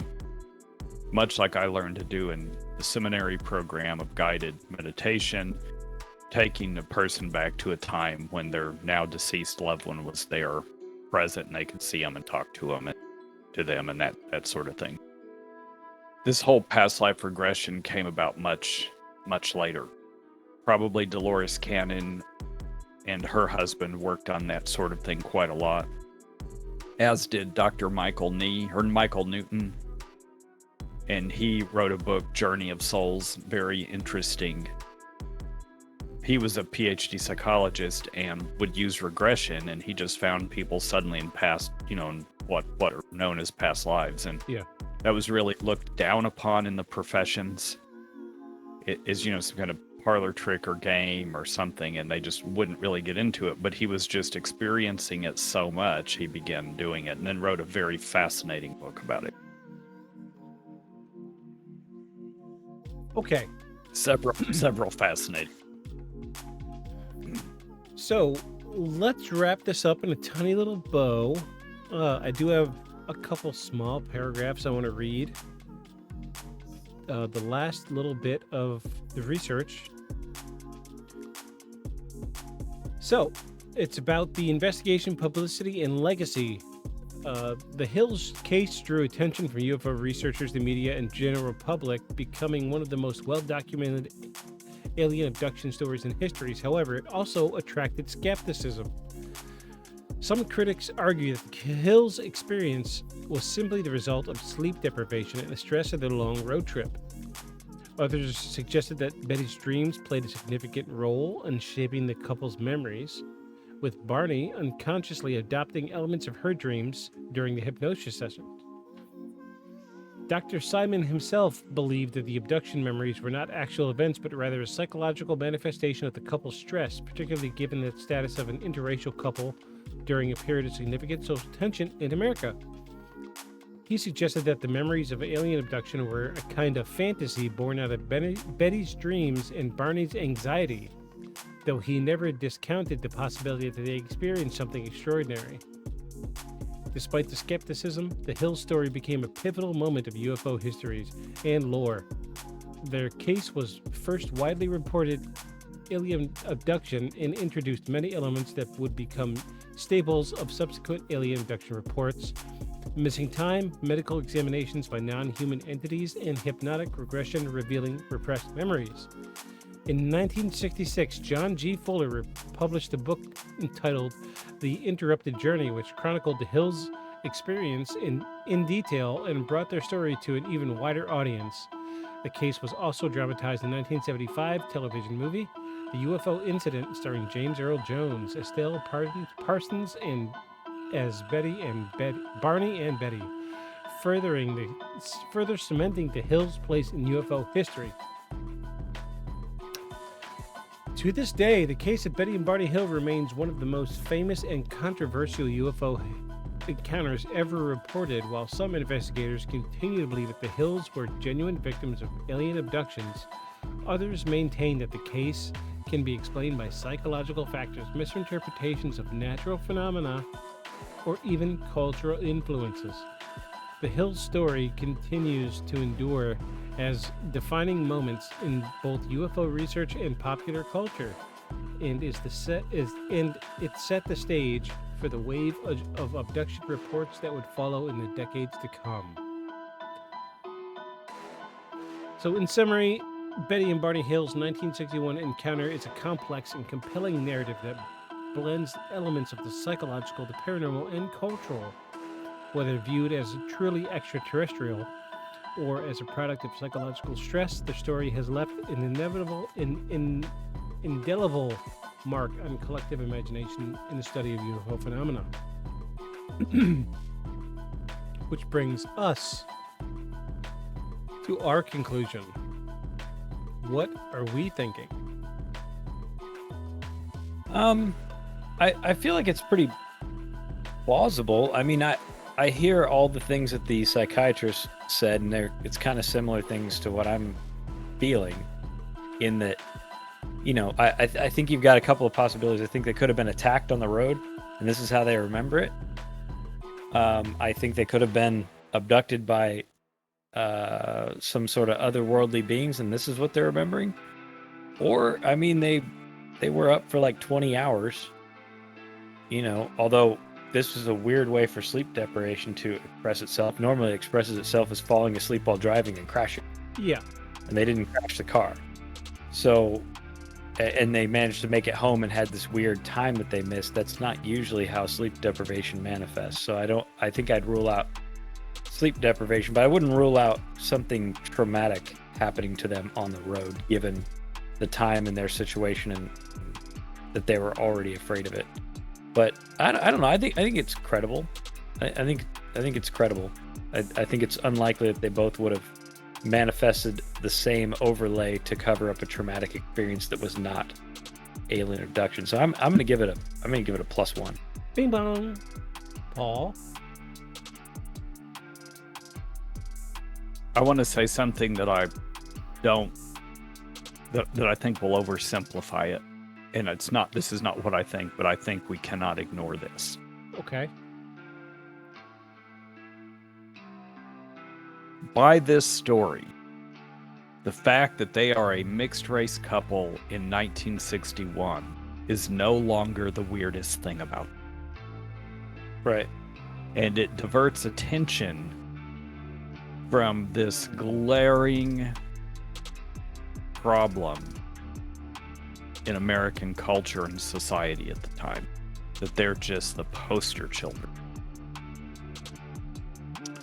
So we're not very far beyond the Loving case, which made interracial marriage lawful. I don't remember what year that was, maybe 54, I don't remember. But I think it had already happened. But it was still within that era. So coming up with this story, let's say this is not true.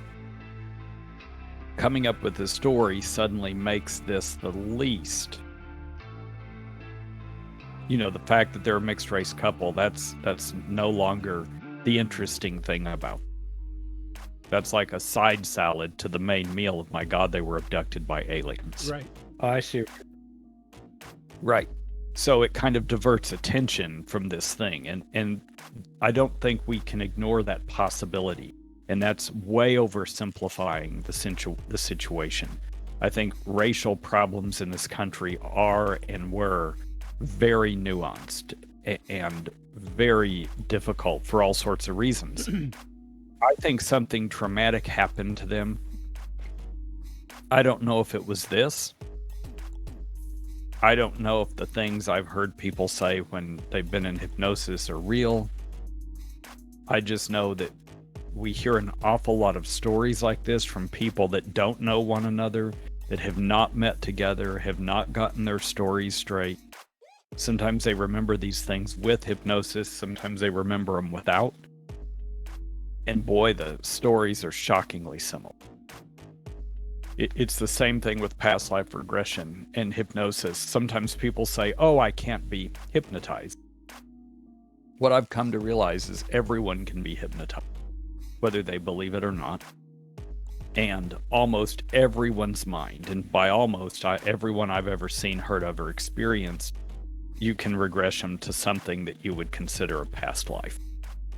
Whether it's real or true or not, or the mind just goes there, I don't know.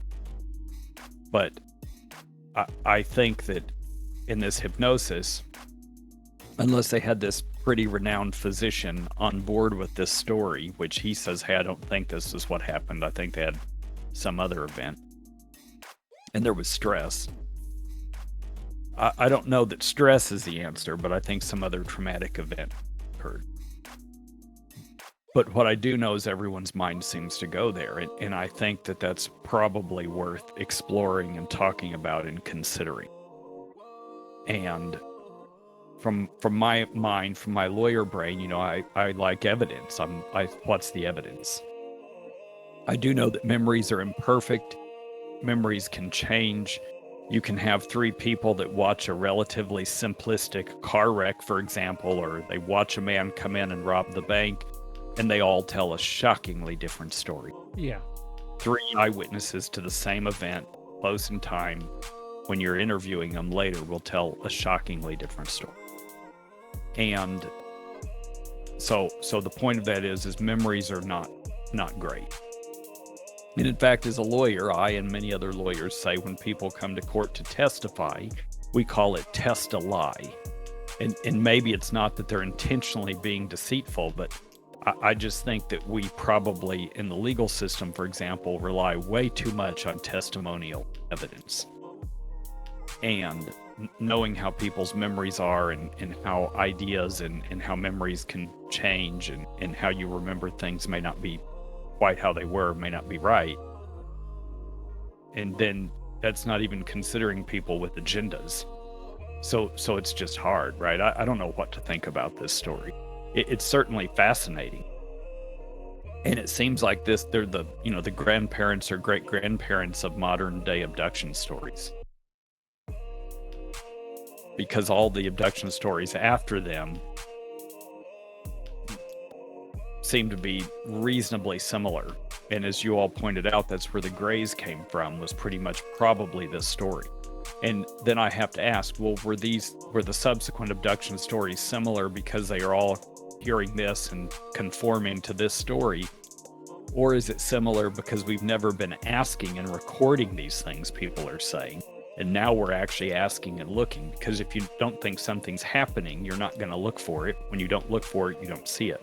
And now we're looking for it and we see it. And I bet most people that we have interviews from, if you're like, oh, that's similar to Betty and Barney Hill, they'd be like, who now? Right. Because they've never heard this story. I knew of this story, but I hadn't heard this story in this kind of detail until Victus brought it forward. So, right. But this has become such a, this whole idea has become such a cultural thing. I remember as a child, we were driving in very rural New Mexico, not far from Roswell.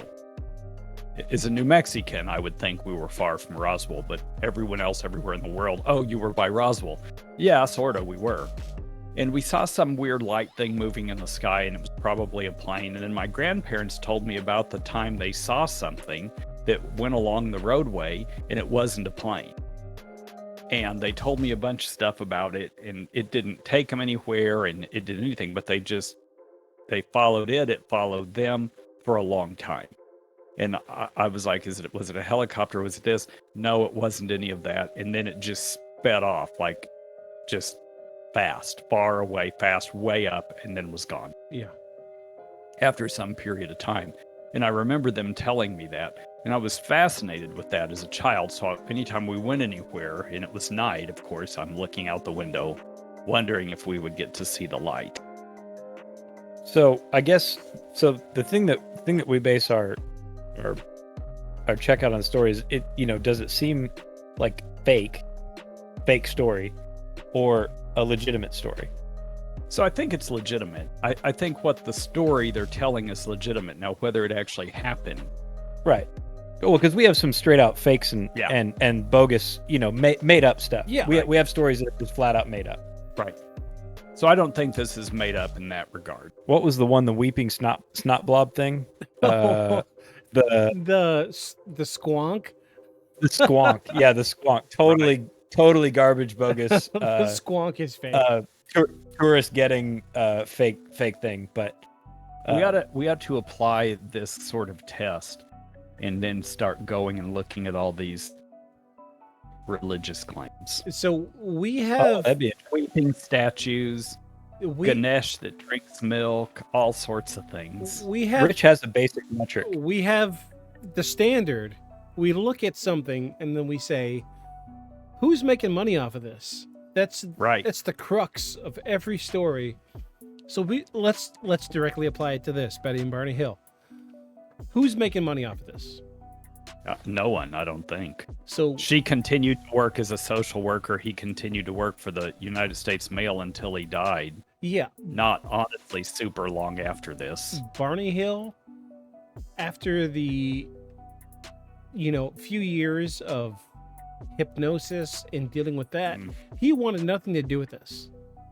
Right. Mm-hmm. Now I will say, in the spirit of transparency, Betty Hill did go on to say that she kept in contact with these extraterrestrials almost until her death. Right. And And I'm not sure she made money from it. She may have made some speaking money to come and speak Right. to a play. But money's not the only thing you get for telling a story like this. You are elevated in society, and as a white woman marrying a black man, at that time in society, I suspect her position in society, her esteem in society was not great. And at that time, women couldn't even borrow money or open a bank account Yeah. without their husband's permission. It just didn't happen. So she already had not much status. Marrying a black man, she had less status. And this gave her status, whether she got money or not. So, maybe she made this up. But I just don't know. so I will. Okay, what about you, Victus? All right. So I think this happened, and I am always the guy that wants to believe that all of the fun stuff happened. However, there are social implications in play. And as much as I hate to admit it, just like Paul said, maybe she convinced Barney to, go along with the story. Maybe this can, bring us out of this social, funk that we're in. We won't be like the pariah. Maybe somebody will look at us and think, oh, they did something fantastical happen to them. However, I will They're say, already in pretty good standing in their community. yeah, They were considered pretty upstanding and social citizens in their community. Yeah. They weren't like, I mean, I don't know what that translates to now, like if we look back on it, but right. they weren't, However, it is awfully strange that in a regression, they both have the same story. right. I don't see that happening by accident. But, Right. But let me play devil's advocate. It hasn't happened since. Is this our one-off? What do you mean it hasn't happened since? Like with them? Like we've never had another case of a couple disappearing, lost time. Oh, you mean because it's usually individuals? Right. It's No, I think there have been. It's just not as well publicized, and there are a lot of people who claim that they've been abducted, and this whole phenomena. And sometimes it is couples or even whole families, but they're really not public. The interesting thing about Betty and Barney Hill were that they told somebody. They told people. Yeah. Yeah. And they talked about it. And there have been some others, though it is usually just individuals. Well, I said it before. If I got, abducted on the way home and you were at home and I was missing for 3 hours, you would know about it. Like, you would know that I was missing for 3 hours. Mm-hmm. And if I showed up at home and was like, this is what happened, I am certainly not calling the newspaper. I'm just telling you, I'm not calling the newspaper. Right. I'm going to tell you, Victus, and I'm going to tell my husband, and I might tell my sister if I thought she wouldn't think I was too crazy. And But the I'm next not. day, I'd be like, that's just amazing. Let's go see the therapist. True enough. But then there's a little piece But of me that hence why I would not tell anybody. but Like, I'm not calling the newspaper. I'm not telling people I got abducted by aliens. That's not my lead in at parties. I'm just not. So I'm always surprised that other people do. And then they're surprised that people give them a hard time about it. I'm like, no, absolutely. Everybody's going to call you crazy. I met this crazy lady once that one of my friends was dating, Hey, Randy, if you're watching this. Name drop. Wow. She comes to my house and she says, I'm a Russian vampire. And I was like, oh, that's wonderful. That's so She interesting. was like, how'd you get to Denver? Before the Soviet Union fell. I'm like, oh, weird. But So, sometimes when you lead off with weird stuff at parties, like, I'm a Russian vampire. I was abducted by aliens. People are like, that's wonderful. there's no way you could be a vampire. But tell me about the aliens. I know, right? Like, if somebody came and told me that, I'd be like, that is fascinating. I probably need to hear that story, but I have to go talk to someone, and I'm like getting away from them. But And I'm usually have a lot of patience and want to hear people's stories. let me just say, it seems like an awfully perfect couple to be abducted by aliens because Doesn't it, nobody though? would believe them. Right. Yeah, And there's that's the- also that. What are Right, and that's the other thing. I mean, and what is it? Like, if I was abducted by an alien, I Googled when we were first starting, if there was an alien abduction here in Arkansas. Well, turns out there's a man who is a lawyer by training, worked for the Attorney General of the United States in the territory of Samoa from Missouri, and was supposedly abducted at Devil's Den here south of Fayetteville. Ooh, I've been there.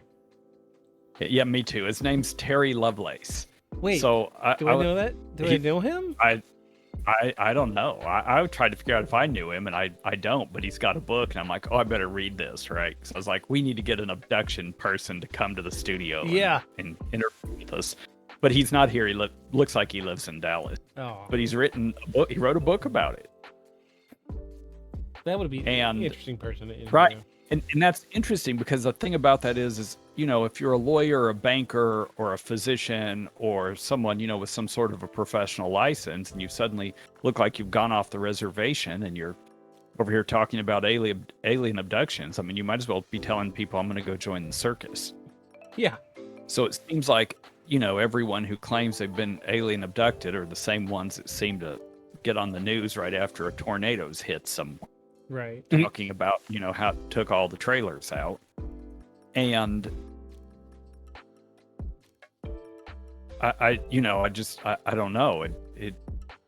Do people in professions with licenses and who are more ensconced in the community, they're not abducted, or they don't talk about it, or maybe it's a whole psychological drama phenomena that they don't have a need to have that drama. Yeah. The people who are poor and with one tooth and that sort of thing. If you I were just missing don't know. for 3 hours and your explanation when you came home was, I was abducted by aliens, I would need some details, but I would believe that. Only because you've never said anything wild in your life that wasn't, something, a story somebody told you or something like that. Right. But you about yourself, Right. I've never heard you say anything that I was just like, I don't know if I believe that. Like, that's not, Right. that's not your, those aren't the stories that you tell. Like, there'll be stuff that you tell about other people. I'm like, for real? And you're like, I mean, that's what they sat in their office and told me. I have what they told me.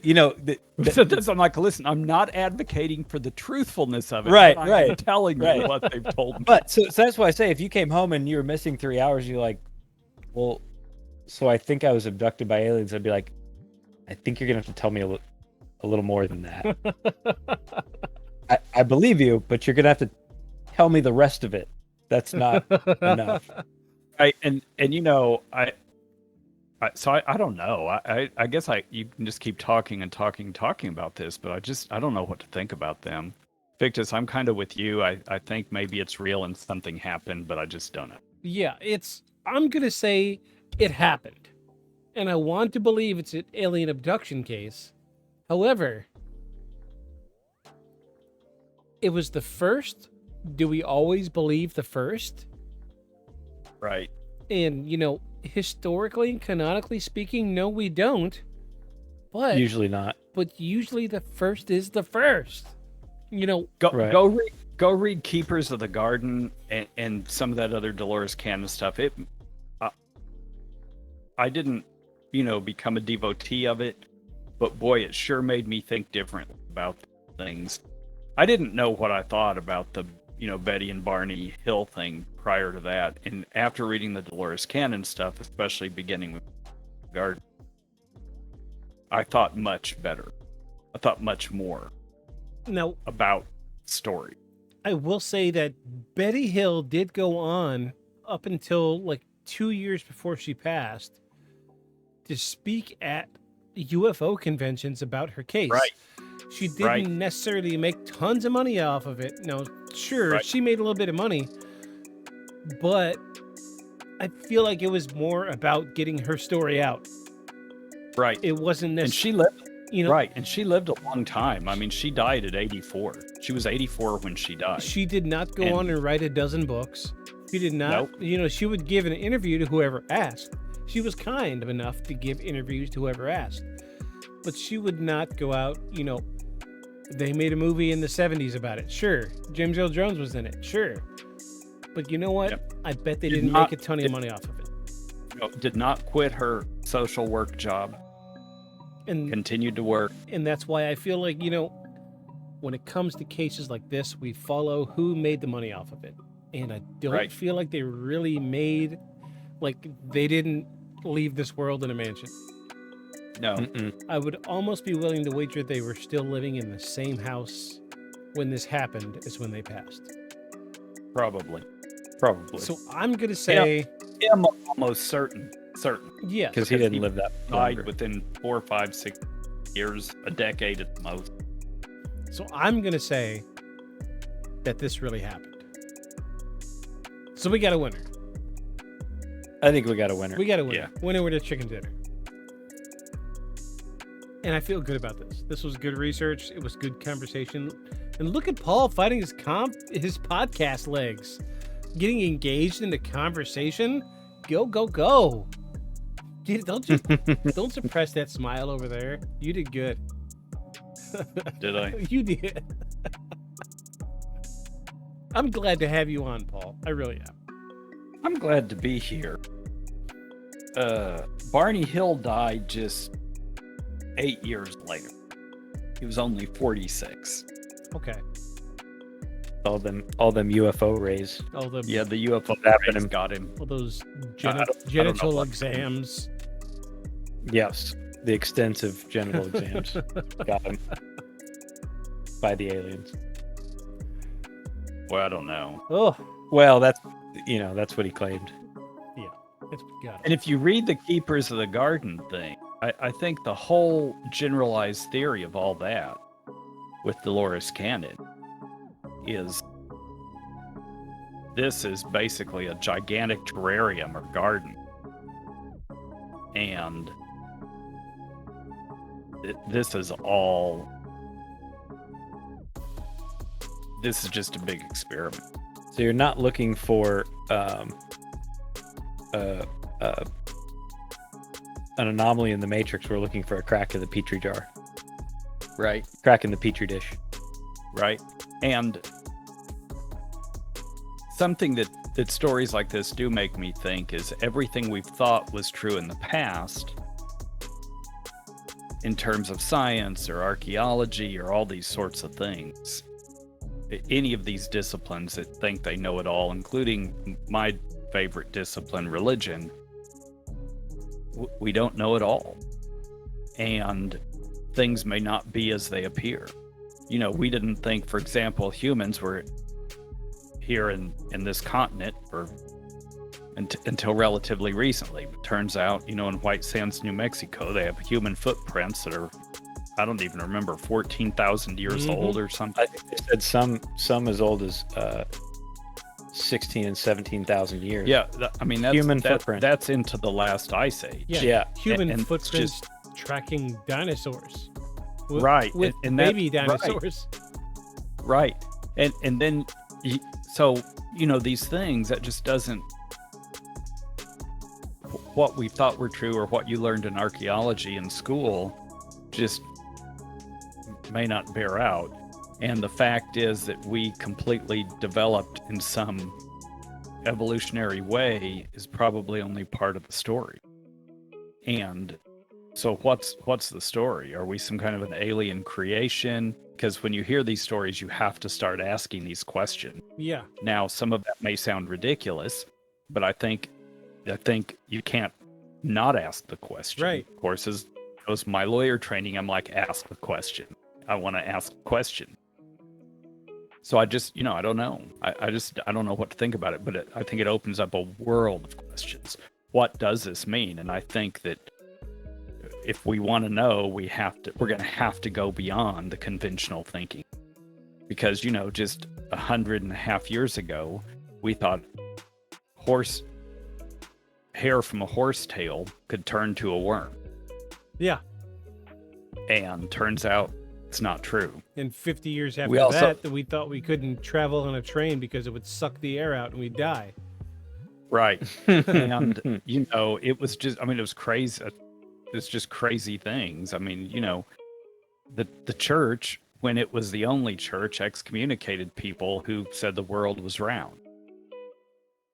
And that the earth was a sphere, because everyone knew you just slide right off the side. It wasn't. And everyone knew that, the firmament of heaven and everything else rotated around the earth, and turns out it's just exactly the opposite. Yeah. So things you think are true are things that one discipline or the other says this is it. Turns out it's not it. Like, you go to medical school today and you're going to hear probably half of what we're saying is not accurate. So you'll have to figure out which that is. It's not that they're being deceptive. It's just that it gives a tip of the hat to continued research and new understanding. Right. It's showing proof for what we have evidence for. Right. And that's why we're here. We suss out the evidence. We put our brain waves and our noodles to what really matters. UFOs and ghosts and cryptids. Yes. Yes. And giant puppies. So, closing thoughts. What say you, Aeon? Well, interesting food for thought. So we have lots of pictures and video and so on of people not getting abducted, taking video of UFOs. Mm-hmm. And then we have lots of people getting abducted and having no pictures or video or evidence of the abduction. Because there's a sign in the UFO that says no photography allowed. Right. So you better follow the signs. So if you follow some of their theories, it's because, somehow they can interact with electronic devices, much like, the folks' car and radio going out. So I think the remedy for it is everyone will just have to, from now on, carry around a little micro gramophone recorder, mechanical gramophone recorder, little wind-up thingy. The hand crank one. Yeah, little hand crank one. And same with the video camera, but it's just a light-activated, like hand-cranked old school black and white camera. And that'll be the only way that we can get to the truth and see a real alien abduction. Or in the counter to that, you could just follow us beyond the shadows. Good night, everybody. Good night. It's alive! It's alive! A creature like that, how would it ever die? And this monster starts running right at me. Annihilated by nuclear bombs. Beast is not dead. I put 4 bullets into him. Why, you're crazy. But I saw that monster too. All I want is for someone to believe me. Contaminated. Face. It's horrible. It looked like it would scare you to death. All right, let's get to work.